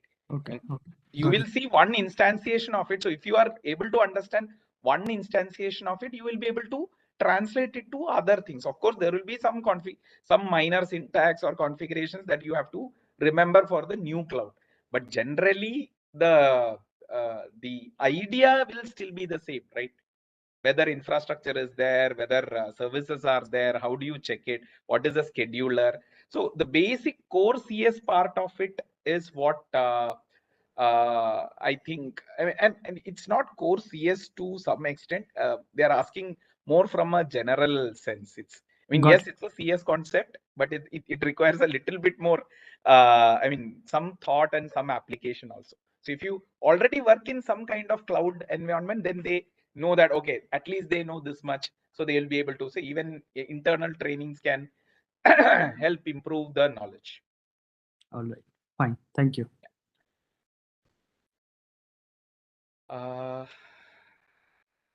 Yeah, Muthu Taranaditya. You had a query? Yes, sir. Sir, will the slides will be shared in the community? See, we'll be sharing the slides in both the teams, as well as we'll also send a separate Google Drive. We know that many of you are facing issues in using Teams, so we'll put it in Google Drive also. Okay, sir. Thank you. Yeah. Hello, sir. Yeah. Hello, sir. Okay, so whoever is unmuting, please say your name and then introduce, because in my screen I see a lot of hand raises. Hello, sir. Mayank this side. Yeah, Mayank. Sir, can we complete lab later also? Yeah, before deadline. See, every lab is available for a particular duration, if I'm not mistaken. Krishnan, am I right? Yes. So we are expecting you to complete the labs as soon as possible once the workshop ends. Okay. So before moving into the DP900, you should complete all the AC900 labs. You have 5 primary labs, okay, which is called named as hands-on labs. You have to complete all the 5 before you are moving into DP900, which will start on the Saturday morning. So in that case, you have to complete all the labs by tomorrow. Okay, sir. Of course, Thank you, you sir. can attempt one time or multiple. Even if you are failed on some labs, you can have like 10 attempts for each of the hands-on labs, and you have 3 attempts for each of the challenging labs. So the knowledge of AC900 helps you to understand the portal on when you go to the. Hello, sir. How's this side? Hello. Who is? Yeah, Mohit. Sir, actually, my doubt is. Okay. Somebody named Mohit said first. So can Mohit speak? Yes, sir. Sir, actually, my Yeah, doubt Mohit. is from our side. Like, we need 90% attendance from our side in these meetings. And also, we have to complete some labs. What other is needed from our side? Can you just summarize it? Mohit, I received it in. I was not able to process it fully. Can you repeat that question? It was breaking in between. Actually, we have to complete 90% attendance criteria from our side. And we also have to complete training labs. What else is needed from our side? What else is needed? See, basic. Okay, so here is something. Assignments, any other tasks? See, the assignment and tasks helps you in preparing yourself. See, the final certification for this entire thing will be when you go and register for Microsoft certification directly. So you can set up a Microsoft certification. This is the certification month for Microsoft. So you can apply for any number of certifications in Microsoft. The Microsoft, whatever programs you are seeing, I mean, the workshops that we are doing, there is also a self-paced learning module in Microsoft Learn for all the students. So it is not mandatory that you have to attend this workshop to start the certification. But why we have set up the certification is by giving you a proper context. This will help you in getting the certification much more easily. So that is why we have set these workshops. So you can actually go and book a slot for Microsoft certification between this week and 25th or even later, and you will get your Microsoft certification. That is a testimonial for you that, okay, you learned from this workshop. Now, if you do it between 16th and 25th, Microsoft is having a developer event in January. So the people who are doing maximum certifications, of course, you will have to mention that you are from IIT Madras. They get a chance to be I mean, we can nominate them for the developer event which is happening in Bangalore, Microsoft Bangalore. So you will be given a free voucher for the Microsoft event. Okay. So basically, you are teaching us these courses, and then we can apply for that certification, and we can also apply Absolutely. for certification without attending these courses. Without Is the attending case the for workshop other also, courses? you can attend. Yeah. Without attending any of Just these workshops, naming you can our attend. IIT Madras here. Yeah, correct. Okay. So if you want to attend the Microsoft event, you have to get your certification by selecting Indian Institute of Technology Madras as your college. Okay. Thanks a lot. Hello, sir. How's Just in this side? continuation to this part, is it Okay. There are 5 people. There are 5 people over here. So what I'll do is, okay, 1 second. Okay. Just hold on. Let me look at the order of raised hands. So the first raised hand is from Satyam. Satyam, can you ask your question? Yeah. So, sir, this is Phil. Yes, sir. Regarding 2 points. One is about you mentioned only about Microsoft and GCP. I'm not able to hear. Is this Satyam? Can you speak a little loudly? Satyam? It's not me. It's not me. It's Harshil Parthik. Okay, so Harshil Parikh.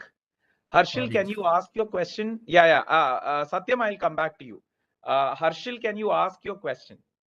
Yes, sir. Good evening, sir. Good evening. Is it just me or are others able to hear Harshil? No, sir, we can't hear him. Hello? Harshil, can you come closer to the device and speak?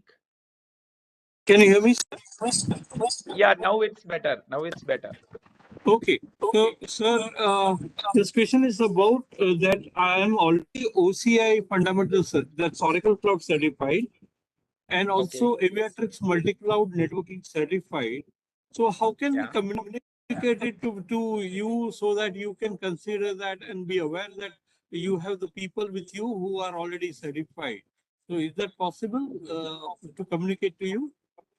I think it has to be so the communication has to be with the industry interaction team, the IIC team. You have to mention this, and of course, while you are preparing the resumes, you have to put this. Basically, if I understand, you are a working professional, right, Harshil? Yeah, so I'm working. I'm not working. I'm student still, but yeah, I have parallelly done that Oracle and Aviatrix multi-cloud networking certification. So, are you at diploma level? Diploma, absolutely, sir. Yes, sir. You're right. And you have completed one diploma? Yes, sir. It's Okay, already so yeah. I'm doing both the parallelly. Yeah. Okay. So basically what happens is the internship and placements are open for when you complete minimum of one diploma. So whenever you are in that particular loop, I think you will be getting an email or something on that front. So in that resume, you can mention it. Sure. And we can connect. Okay. Where I was asking is requesting for any profile where we can update and share so that you people are aware that we are doing such additional.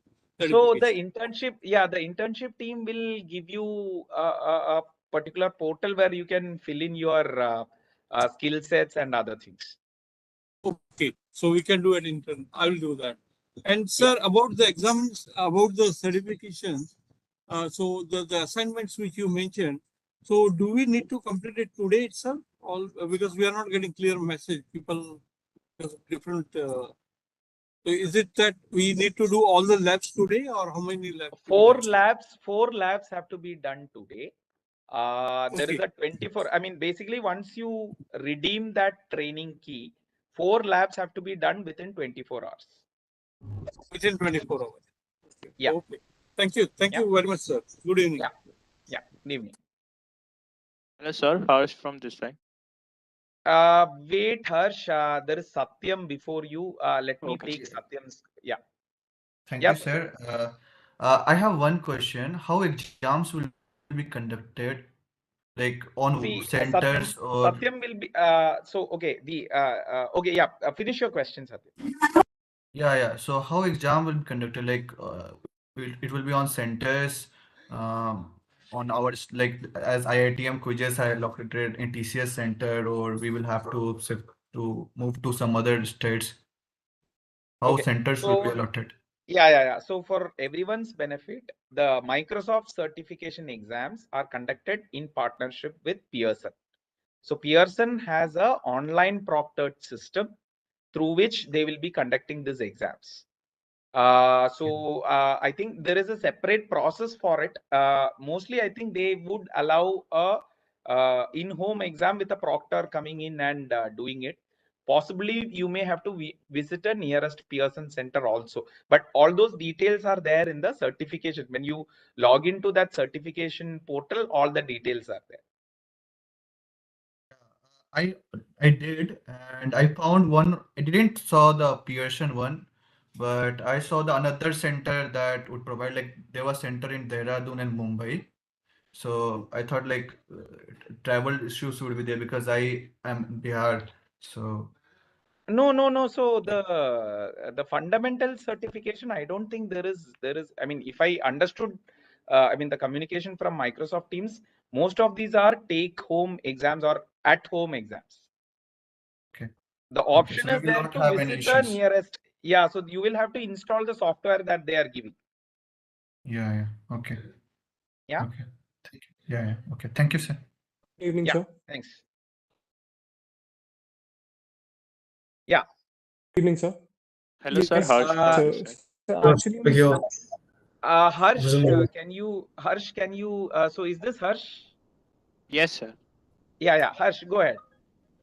Sir, my question is around the examination only. So basically, what I understand is in between 15 to 25, if we complete the basic certification courses, then we will able to go the Microsoft event that you have mentioned, right? I mean, you have a higher probability to go for the Microsoft. Okay, so there is a, I mean, we will look at all the credentials who achieved, and if there are more numbers, there are apparently there are only limited seats. So that the Microsoft team will tell us around 20th, around 25th only. So based on that numbers, we will nominate the maximum achievers, certificate achievers for the developer event. Okay, so until now we have to complete as much as lab we can do, right? We encourage you to do as much certifications as possible because a lot of them are on self-learn mode. Okay, thank you, sir. But specifically for AZ 900 and DP 900, because we saw that there is a huge requirement, we thought we will do one from our side where our instructors help you in understanding the concepts a little bit more clearly, and you could use it. Okay. Thank you, sir. this is Priyank. Yeah, just wait. Just wait, Priyank. Harsh. Okay, Harsh's question is solved. Satyam, can you lower your hand? I think your hand is still it is raised. Yeah, Priyanshu. If Priyanshu is there, can you unmute and ask your question? Yes, sir. Sure, sir. So, am I audible? Yeah, you are audible. Yes. Yes, sir. So, my question is actually the course which we have enrolled now, the Azure AZ 900. So, for that, the expiry for my course is showing for 16th of December till 5 p.m. And like we have hands-on lab and we have challenge labs. So I have two questions. One is that as you said that we have to complete 4 labs today. So like we have to complete 4 labs in the hands-on mode or the challenge mode. First question. And the second one is that since our workshop is for 4 days, so like the deadline for me is showing for tomorrow only. And many of my peers are also facing the same issue. So like what is the possible solution for that? Okay, so If you could Priyanshu, clarify. it is not an issue. First of all, I'll let Krishnan explain regarding the labs for this particular today's session. Yeah, Krishnan, go ahead. Yeah, you have to complete all the hands-on. Okay, based on today's workshop, you have to complete 4 labs. Okay, you have for AZ 900, you have to complete all the 5 hands-on labs. This is the first priority. Okay, if you're comfortable with the first 5 labs, you want to up your skill level, go to the challenge labs. Okay, these challenge labs will help you on your certification a lot. Okay, first complete these 5 hands-on, then move to the next hands-on level. Hands-on next challenging labs. Challenging labs are optional. Okay. Okay, sir. Okay, so I think the 5 o'clock you have mentioned, right? It is, I think it's a UTC. I think in that case you'll be get up to 11:30 tomorrow. I think even in that case. 10:30, Krishnan. Okay, yeah. Okay, 10:30 p.m. right? Yes. Yeah. Yeah, because Yes. based on tomorrow's workshop, you will be having only 1 lab. Okay, based Okay, on sir. today's So I workshop, you will asked be this having 4 question. labs. Yeah. Yes, sir. I asked this question because some of my peers were having deadlines for 19 as well. So like there was a contradiction. That's why I asked. Okay. So 19th, I don't think. See, 19th due date will be for the DP 900, right? Not for AZ 900. No, the DP 900 keys are not yet shared, JK. Okay. Hi, excuse me if I can interrupt here. This is Mohit. Actually, I think what's happening with the person now is he might be setting the time to UTC other time, not India's time. So that might be his problem. Yeah, I Mohit, but tried it will not. I tried It will not IST, be but like it 19th, was right? not showing.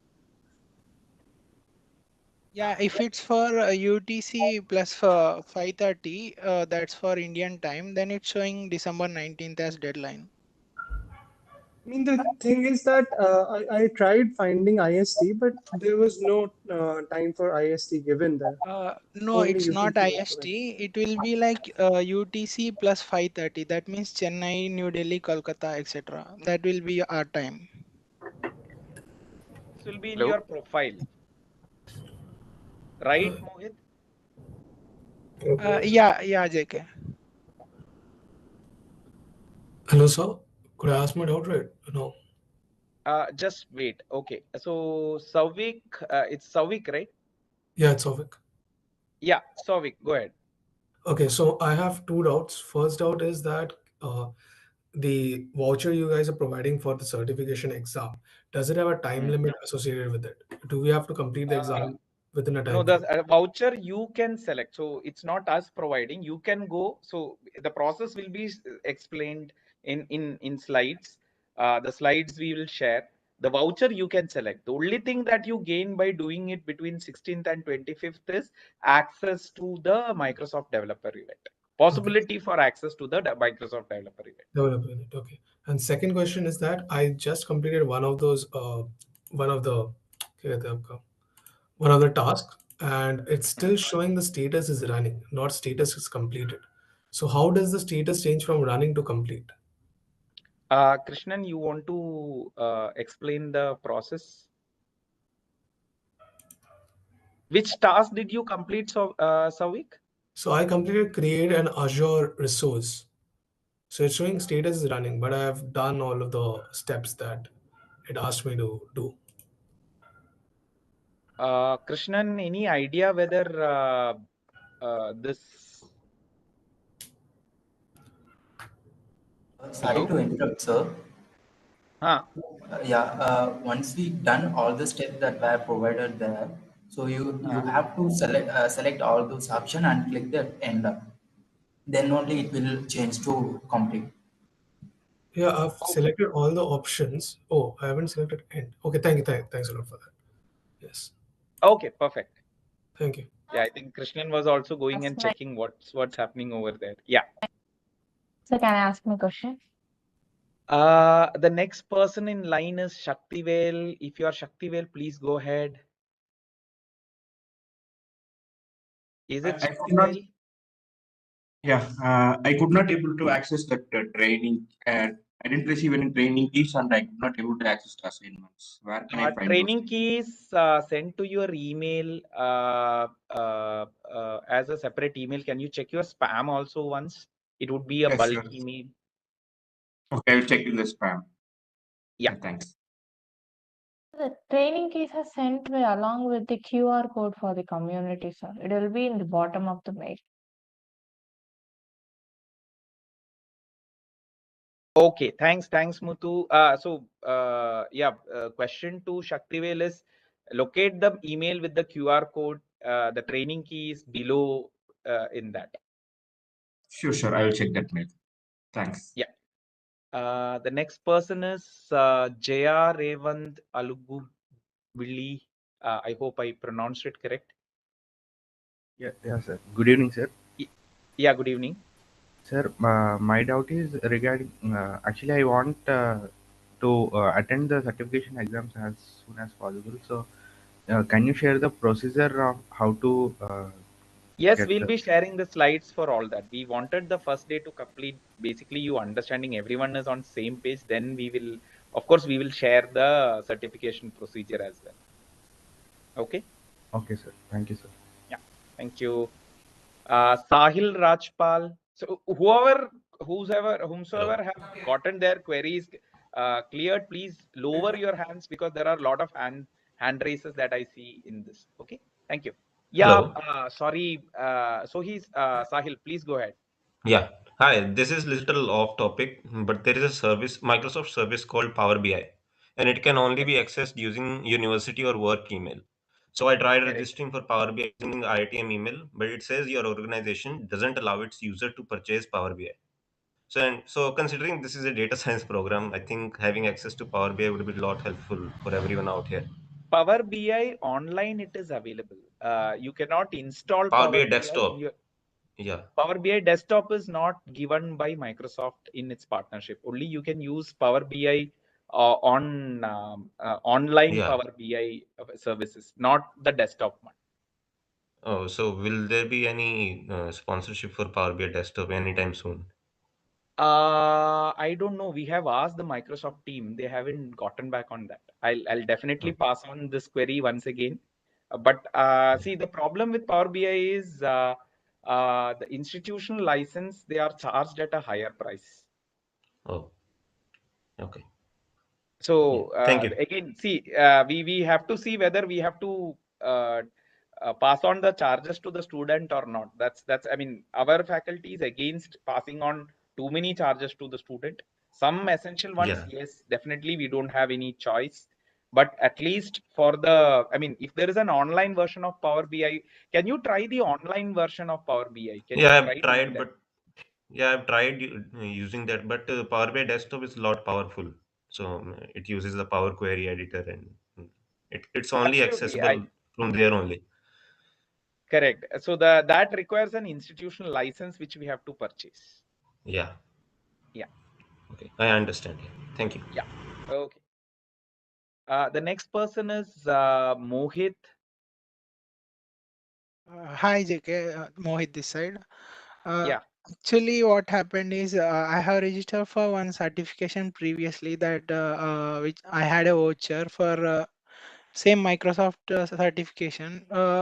How would these be counted? Like you as you have said, maximum number of certifications will be counted towards the developer program. Sorry. No, it was not me. It was somebody else's crosstalk that you heard. Yeah, go ahead. Okay. Yeah. So Actually, Mohit, the have you registered as in from Indian Institute of Technology Madras? Is no, that profile the same? other voucher provided by my Okay, friends. so okay. Yeah, so see, the only thing that we can do is whatever is Indian Institute of Technology Madras, only those details will we get. We cannot get any other details. Even if you say that I am part of IIT Madras when you, but you took it as a different voucher. But whatever you do from here onwards, 16th to 25th, using IIT Madras ID, I think we would, yeah, we would be really counting that. I don't see a problem in that. Okay. But okay, so Yeah. here is a question for you, Mohit. How did you take the exam? Was it like an OPPE, or was it you had to go to a center and do the exam? No, it was there were two options available. We can either go to center, or we can take it from home. It will be a proctored exam, Yeah, where one proctor will be monitoring us and we will be writing the exam. correct. So this was my understanding also. Just wanted to confirm. Yeah, we need to present our ID before the exam. Absolutely. So which is basically like an OPP, right? You show Yeah, your that's ID, right. then you go ahead with it, right? Yeah. Okay, perfect. Thanks, Mohit. Yeah, thank you, JK. Yeah. So the next person is Ashik Arun. Yes, am I audible? Yeah, you are audible. Yes, maybe I would be repetitive here, but then just to confirm once again, the certifications which we are doing from today to this Sunday, would only those much be sufficient for the developer event and getting the certification? So let me be very clear and categorical. Yes. These two are like bare minimum, but the more certifications you have, the greater your chances for going to the developer event. All right. And There sir, are so go for all fundamental certifications. Some of them are basic Office. Then there is a CRM, which are much more easier. Self-learning. All of these are self-learning modules. It's not it's not great rocket science, so to say. But we are doing this because as educators, we feel that having these kind of sessions would help you achieve at least these two bare minimum certifications. okay, so got it. And we should do other certifications as well on the same on the same account, right? On the same Yes, email on the account. same account, you will have to mark yourself as Indian Institute of Technology Madras, your institution as Indian Institute of Technology Madras. Okay, sir. Yeah, and one more thing, we will get certificates for these courses, right? For particularly for the cloud and Azure wala, right? If you pass the exam, you will get the certification. What is the Okay, doubt? okay, sir. Okay, sir. See, it's not us giving the certificate. It is Microsoft giving the certificate. It's much more valuable for you because a professional organization is certifying you, right? Yeah, exactly, sir. Yeah. Got your point, sir. Thank you so much, sir. So whomsoever have all their queries clarified, you can drop off, no issues. We are just handling queries now. I think the next person is Pratham. Yes, sir. Good evening, sir. Sir, Good I just evening. want to ask, do we have to pay for the certification or the vouchers will be for complete certification price? I saw it is about 3600 something for the certification. Pratham, if you are using a student ID and saying that you are from IIT Madras, this is completely waived off. Okay, The sir. certification fee is waived off, and it's only for fundamentals, not for any other courses. Only for fundamentals certification, this gets waived off. Okay, sir. Thank you, sir. Yeah. Sir, can I interrupt? Yeah. Who is this? Sir, so we get Aditya Malik. Yeah, Aditya, go ahead. So, sir, I think we get 8 free certifications from using our student ID from Microsoft Learn, right? Yeah. 8 certifications. Yeah, I think there And are a total of 8 fundamental certifications available. okay, and for this assignment, we have to use the student email ID or personal one.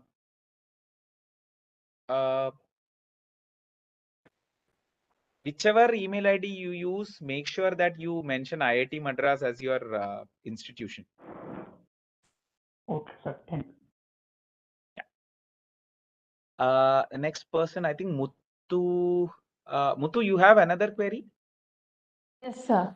So, like, is it compulsory to complete the certification before 25? Like, we have some offline No. semester exams also.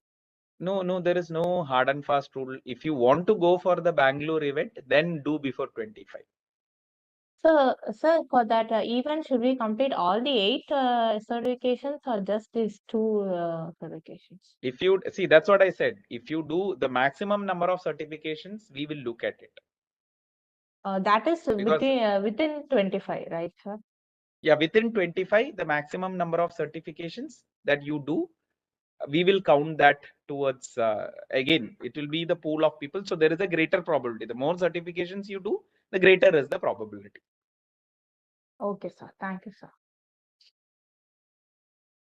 sir. Next person, Aniruddhan.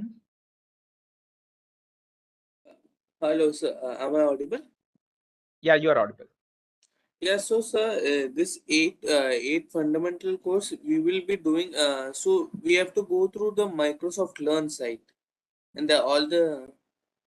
Absolutely. Krishnan, are we sharing the process for how to get certificate? I think there is a slide that Microsoft team shared with us. We'll be sharing with everyone, right? Yes, JK, it will be shared later. Yeah. So as soon as this session ends, we will put it up in a Google Drive, as well as we'll also share in the Teams community. Yeah, one more doubt regarding this. We will be taught 2 courses, and there are 8 fundamental courses, right? This Yes. is 2 out. Yeah.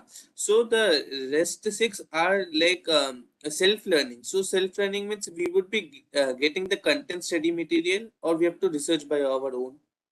It is already there. So Aniruddhan, even all these 8 are self-learning. What we are doing is for the 2, we are giving additional focus. We are doing it as a support for all the learners. And hopefully, I mean, with the hope that you will be able to better prepare and better attempt these certifications. So all these courses are available as a student. If you join in, you go to Microsoft Learn, all the content is publicly available. I mean, you don't even have to be a student. You can just do this absolutely free. Okay. There is nothing stopping you from doing this, learning these free. The only difference that this provides is if you are a student, and especially if you're a student from IIT Madras, then while you create a profile as IIT Madras, then you will be able to get this absolutely free. Okay, so all the leaving this 2, all the even the remaining 6 would be free if I put the IIT Madras. You have already created a profile in Microsoft Learn, right? I mean, you will be creating a profile in Microsoft Learn. If you had to register for this workshop, you would have done that.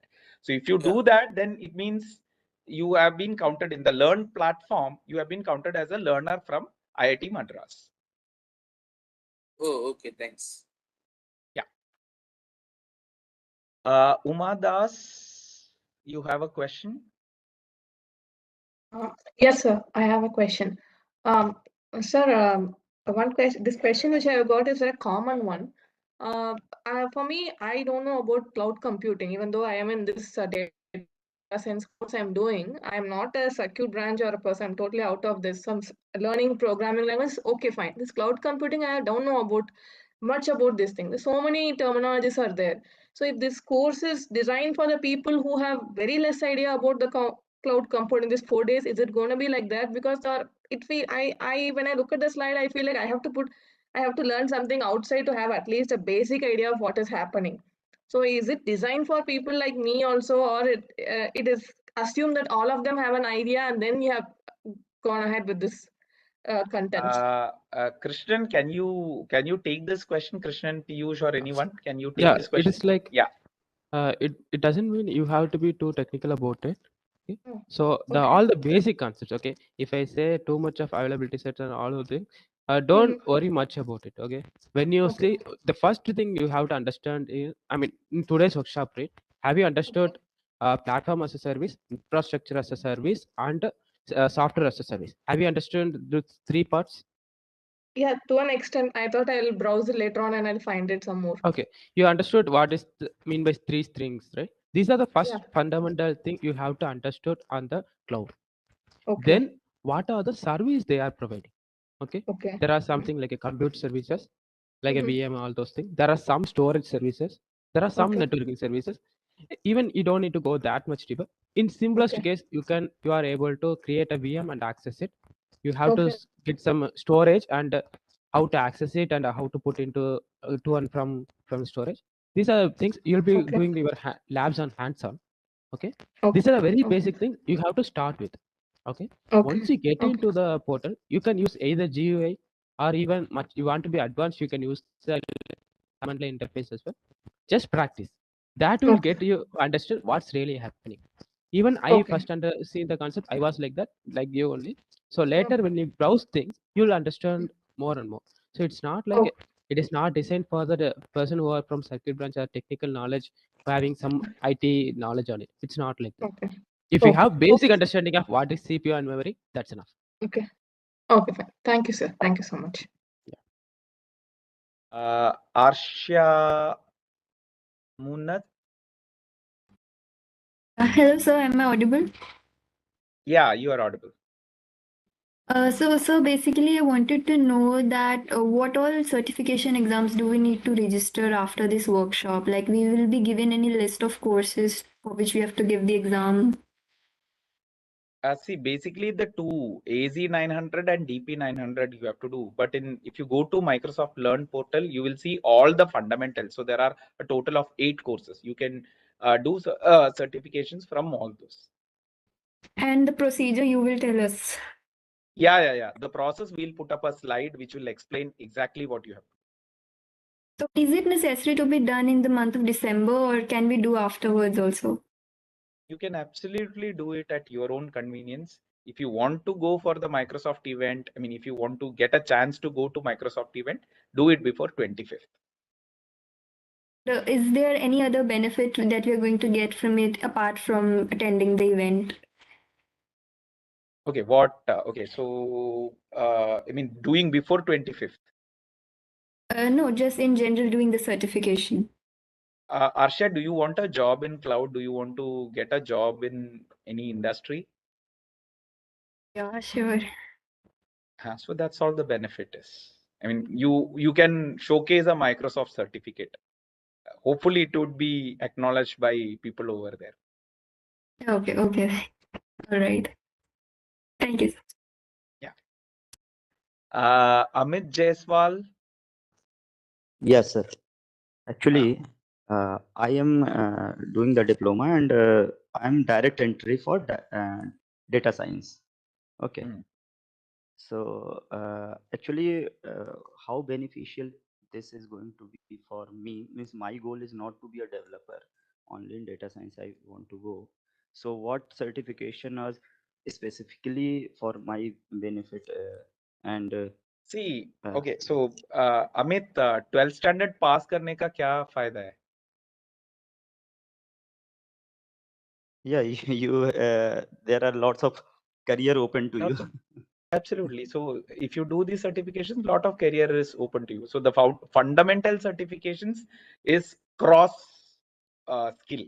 So it talks about data, it talks about cloud, it talks about office, it talks about CRM, it talks about several different chat, I mean, Okay. AI, all these things are there part of, these are like fundamentals in today's workplace. Okay. Actually, time and again, I heard that you will be able to go for developer event. So I thought maybe this is specifically for developers. That's No, why so I asked this developer question. event, see, this developer event is basically something that the Microsoft is generally, so anybody who is using Microsoft tools for any of the purposes, even if you are a data scientist, you may use Azure Cloud Services for data analytics, Power BI for querying, all those things would be used. I mean, you may be a data engineer, you may be a data analyst, you may be a data scientist. I mean, all these are gradations, right?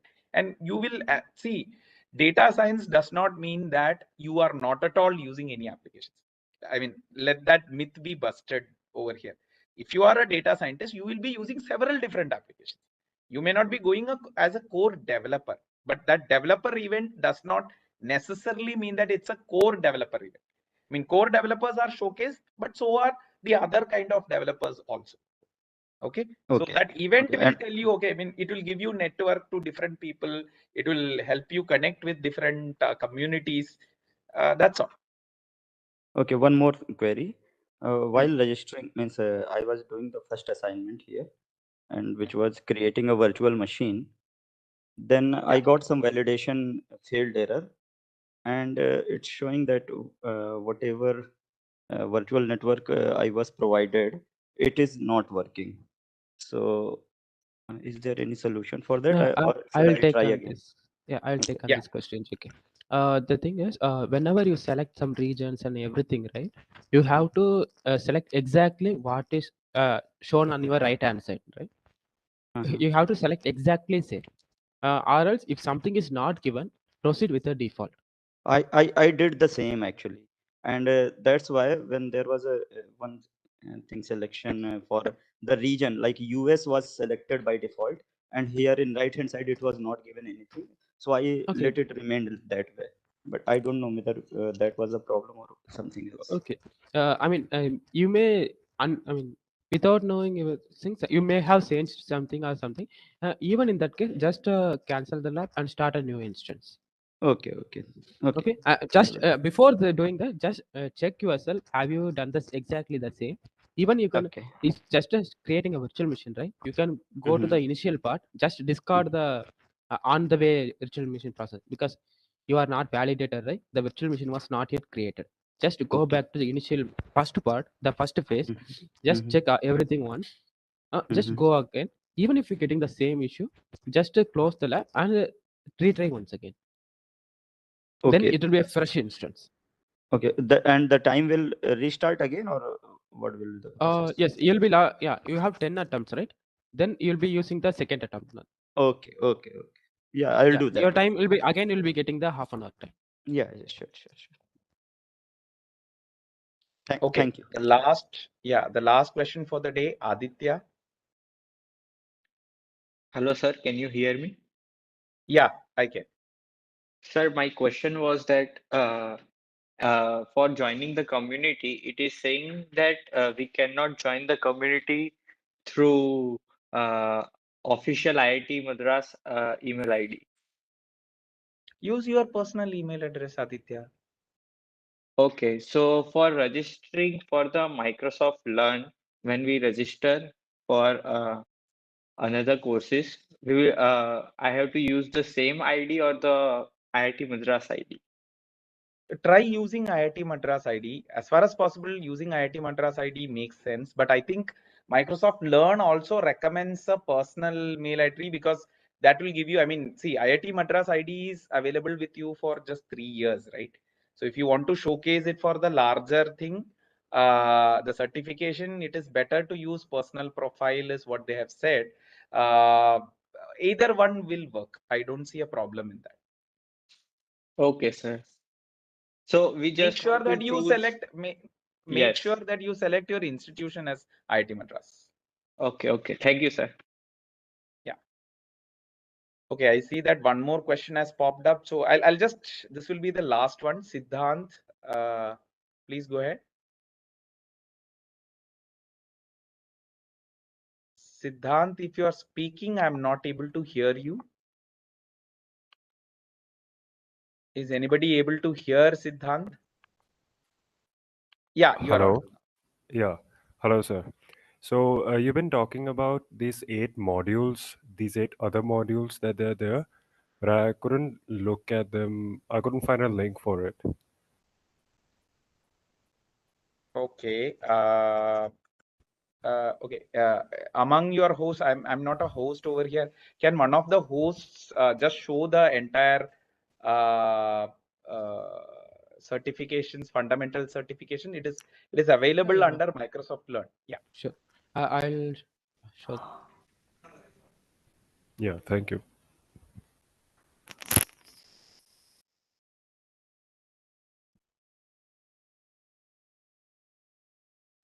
Okay. If you go to the learn.microsoft.com, right, you can access this interface. Within that, if you go to certification, you'll come to this page. Okay. Go to learn.microsoft.com, then click on certification. You can see all the certification by role. I mean, based on if you are a data analyst, you can go click on that and you can see similar certifications. Okay. Based on your, you can see browse the level of certification you need. Then if you come bottom, there are some popular certification there. These are like fundamental certification. Azure fundamentals, that is what we are seeing now. That one another thing is DP900, that is a data fundamentals. Okay, let's say if I want to go here, just click on it. Okay, you can see all the details here, what will be covered and all those things will be there. And if you go through this part, right, this is called learning path. Today what we have seen is these two learning paths, cloud concepts and the architecture and service. That is what these two learning paths today we have seen. If you click here, it will go through the it will see multiple modules here. These are the things which we have covered today. Okay, you can, it will be like a briefly, I mean like a very much explained everything in the text. Occasionally you'll be having some videos as well. Again, if you have any doubt, you can again go to this part and you can clarify on your own. So similarly, if you want to browse all the certifications, right, browse certifications within the browse certifications, come here. If you want Azure related certification, click on Azure. You can see all the certifications here. Okay, you can take the level of beginner certifications.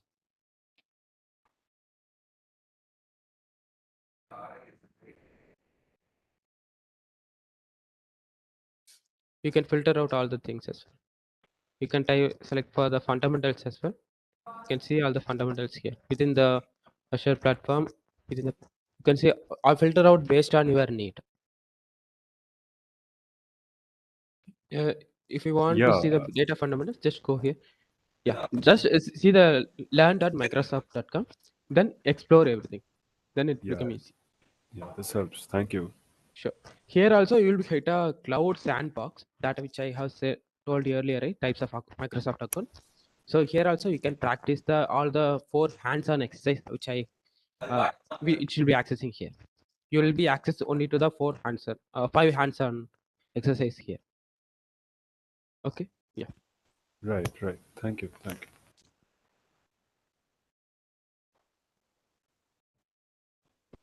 Hello, sir. Yeah. Sir, actually, I've started doing the first lab, and after the virtual machine is created, I think once the task is completed, should we just click the end on the right side, or All the checkbox and everything. Finally, you'll be ending it. oh, I've clicked on all the checkboxes. So the machine was created, so I have to just click end, right? Yes. Can we leave? Yeah, you can leave if you want. Okay, thank you. Yeah. Okay, I think it is really longer time. So what I'll do is basically, if there are any more questions, one thing, I hope the number of participants in the Teams community has increased. Let me just see how many members are there in it right now.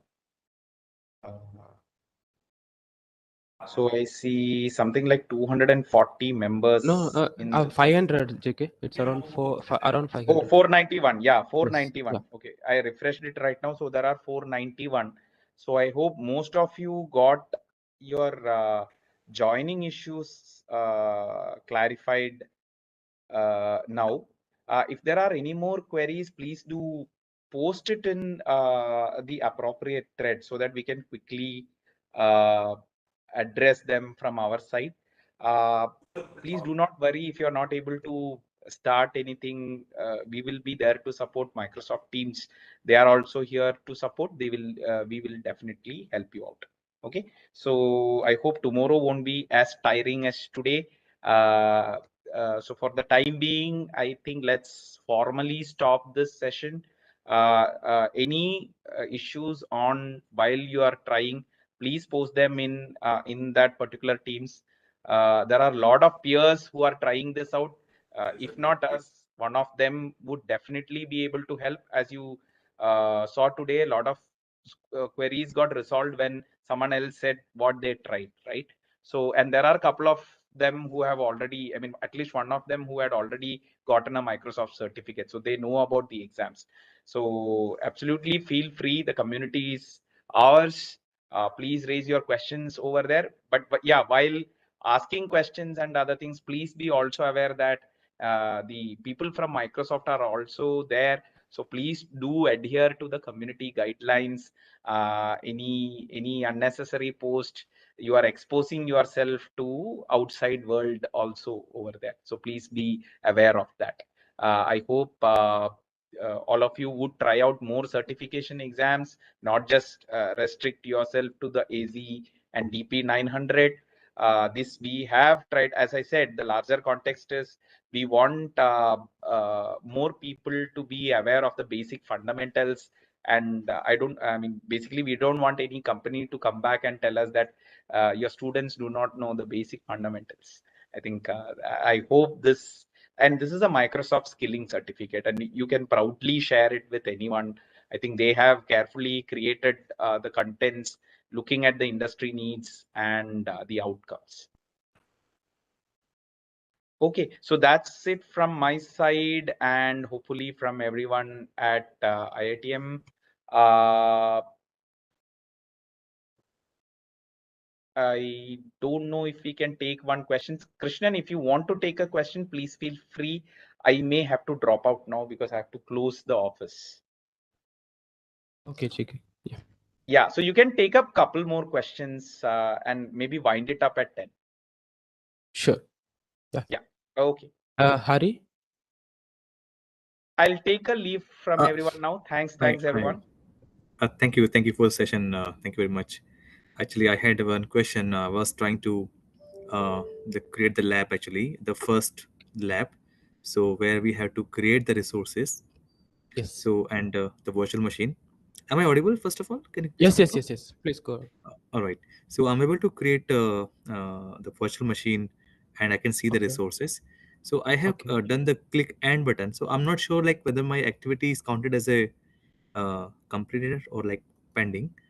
When I go You back have to the checked all the right yeah, set, right? Checklist. yes, I have checked all the resources, all the checkbox actually. Okay. Okay. And click end.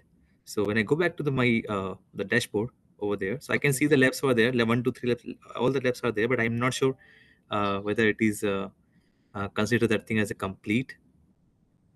So Okay, how do I mark there it as won't be any complete box or anything. Okay? nothing? Nothing. Yeah. It's not there. Simply you have to do. I mean, even if you want to try one more time, it's fine. So it will be internally recorded. So you won't be seeing any complete button or anything. So We no won't need see, of. right? Yes, you won't be seeing anything. No, Okay. actually, I think there is a status which shows complete. Okay. Actually, So where? it is lab 1 and If you want, I can share my screen. If you want, I can share my before screen. that launch, there is actually a status which shows complete. Where can I see this thing? No, in the labs itself. First lab, create Okay. an Azure Okay. resource. There is a launch button there. Yeah, launch. I can see 9 out of 10 launch attempts remaining actually. Yeah. Above that, there's a status button. Status, right?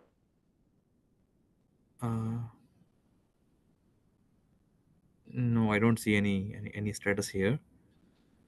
Okay, I could actually see that complete in my status. Okay, can you show us? I mean, I think Okay, you have let me shared share one of my them. screen. So, can I share, sir? Or like he wants to share? Yeah, Okay, anybody. you can share. Anyone can share. No worry. No. I have a different dashboard. So anybody, students, you can share. It's much better. Okay, let me share my screen, sir, so you can Sure. verify. Let me know if you're able to see anything. Okay, let me sharing. Okay, let me know. Okay, so this is my lab. Okay, coming up here.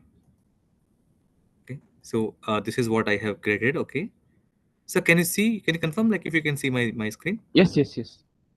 Yeah, this is the resources, and all the resource group is already here. Okay. They got created. When I come back to here in this the No. lab You have to thing. end the lab, right? Ticket something. You have to click on end first to see the status. Yes. So You will be Did I having make a the mistake? yes. You have the right set bar, right? Yeah, you have to end the lab. There should be like something that the instructions tab is there, right? On the Go to the lab and click on end. Tell Where me, it says where should I will be see? updated. Yeah. Tell me. Which part should I see? Should I delete resource group, something like that? There is another tab in the Microsoft Edge. Can you please go to that Microsoft Edge icon in the bottom, the taskbar? In the taskbar, your laptop Dashboard. taskbar. You mean dashboard? No, Taskbar. taskbar. Your laptop taskbar. The Excel settings, Bottom, all those bottom things, most. right? Bottom. I can't see. Okay, it's a sharing dialog. This is just a sharing only, na? Stop sharing, hide this one. Yeah, actually, when you get into the lab, you got one right side tab, right? I mean, right side bar. So I There, click on end, sir. I click after click on end only. I came to this launch, this screen, sir. okay, no issues. Just you can close that and refresh it once again. We'll see. Oh no, close the lab. I mean lab bar. Okay, this close, right? Yes. Shall I close the button from here? Yeah. Okay. Okay.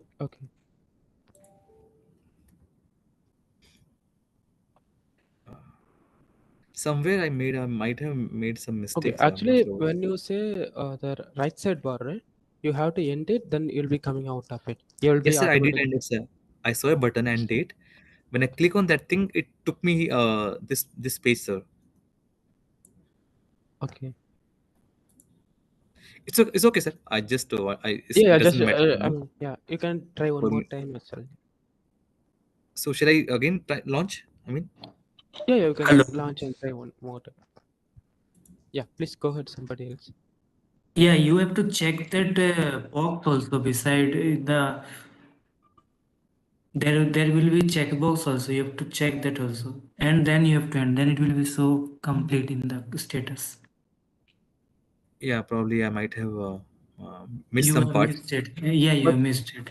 this You have to lab is check. actually this lab actually is complete, sir. I mean, okay, sir. So today we have to complete the four labs, right? Today Yes, I to mean here. today itself. Yeah, I mean you have time on tomorrow as well. So tomorrow, based on tomorrow's workshop session, right, you'll be having one extra lab that is on lab 5. Okay, resource log. Apart from that, you have to complete all the 4 before tomorrow's workshop session. I mean that is expected. So many of you having expiring on tomorrow night. So better you can hurry up and try everything now itself, because tomorrow you'll be seeing new contents. I have a question. Yeah. So do I have to delete the resource after lab 1? Yes, it is good practice to delete the resource. Okay. Yeah. But Why sir, I am saying it because see, if we delete the resource group site, sir, every yes. time we don't need to create. If we save it the resource group somewhere, right? So we can use the same resource Okay. group for all the activity, right? No. Why am it is not like that. When you are trying on your own, right, your own account, that is true. What you have said is true. You won't be deleting your resource group. You'll be keeping the same resource group. But here it is a separate instance. Okay. So you have to delete the resource group. I mean, it's even if you haven't deleted the group, it will after the half an hour ends, right? It automatically removes everything. But if it is a good, it to remove the resource once your job is done. Let's say if you run a heavy VM like a like a 8 GB multiple processor VM, if you run it for a multiple hour, it costs you a really lot. So it's always good thing. If your job is done, remove your resource. That is the best way. I mean, best perk of using a cloud computing. Okay. So it's a good practice in the practice, even in the practice assignment itself. But it's not. It won't affect you anything in the practice. But when you're dealing with the real world stuff, it is very important. Sir? Yeah. Sir, my launch tab is not working. It's not opening anything. It's showing the instruction window. cannot be Okay, loaded. which browser you are using? Is it Safari or anything? It's Chrome only, but I'm using Linux operating system. Even I'm using Linux in Chrome. It's working for me. You can try refresh it one time, or you can try on incognito mode or anything. Okay. Okay. Yeah. That is fine. Always complete the lab by tomorrow itself. Okay, to everyone, because data fundamentals lab will take a lot. Single lab will take 1 hour. Some labs. Also, you have multiple labs as well. Sir, by tomorrow, is it 12 a.m. tomorrow or tomorrow sometime in Before the the evening? workshop session, if you possible, you can complete multiple labs, because many of you having expiring time on tomorrow at 10:30, right? So based on workshop session, you have to do only the hands-on lab 5.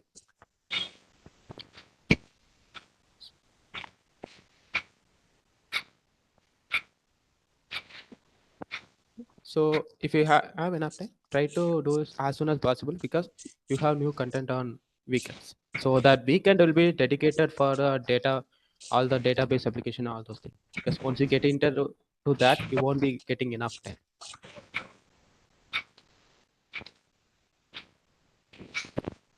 So I saw very few people are using the lab instances now. Okay. So anyway, please practice. Am I audible? Yes, yes. Yeah, so I was doing the lab for, I think, storage block. It is saying to upload an image. There's no image in the virtual machine.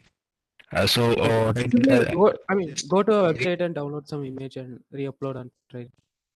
I just created a paint and like saved an Yeah, yeah. PNG. Yeah, that's fine. Okay, yeah, I was just confirming. Yeah. Yeah. Hello, am I audible? Yes. Please go ahead. I wanted to ask, will we be provided with the keys for other 6 fundamental courses also? Yes. No, not other 6. You'll be getting keys for only for DP900. That data fundamentals, which will be conducting on the weekends, Saturday and Sunday.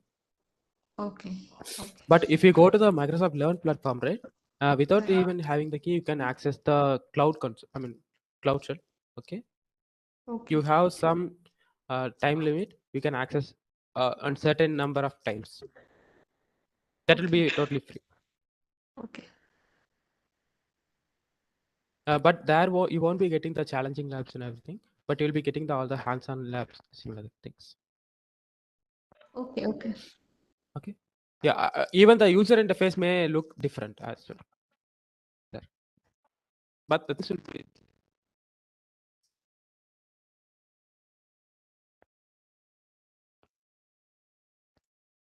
Shubham. Went out.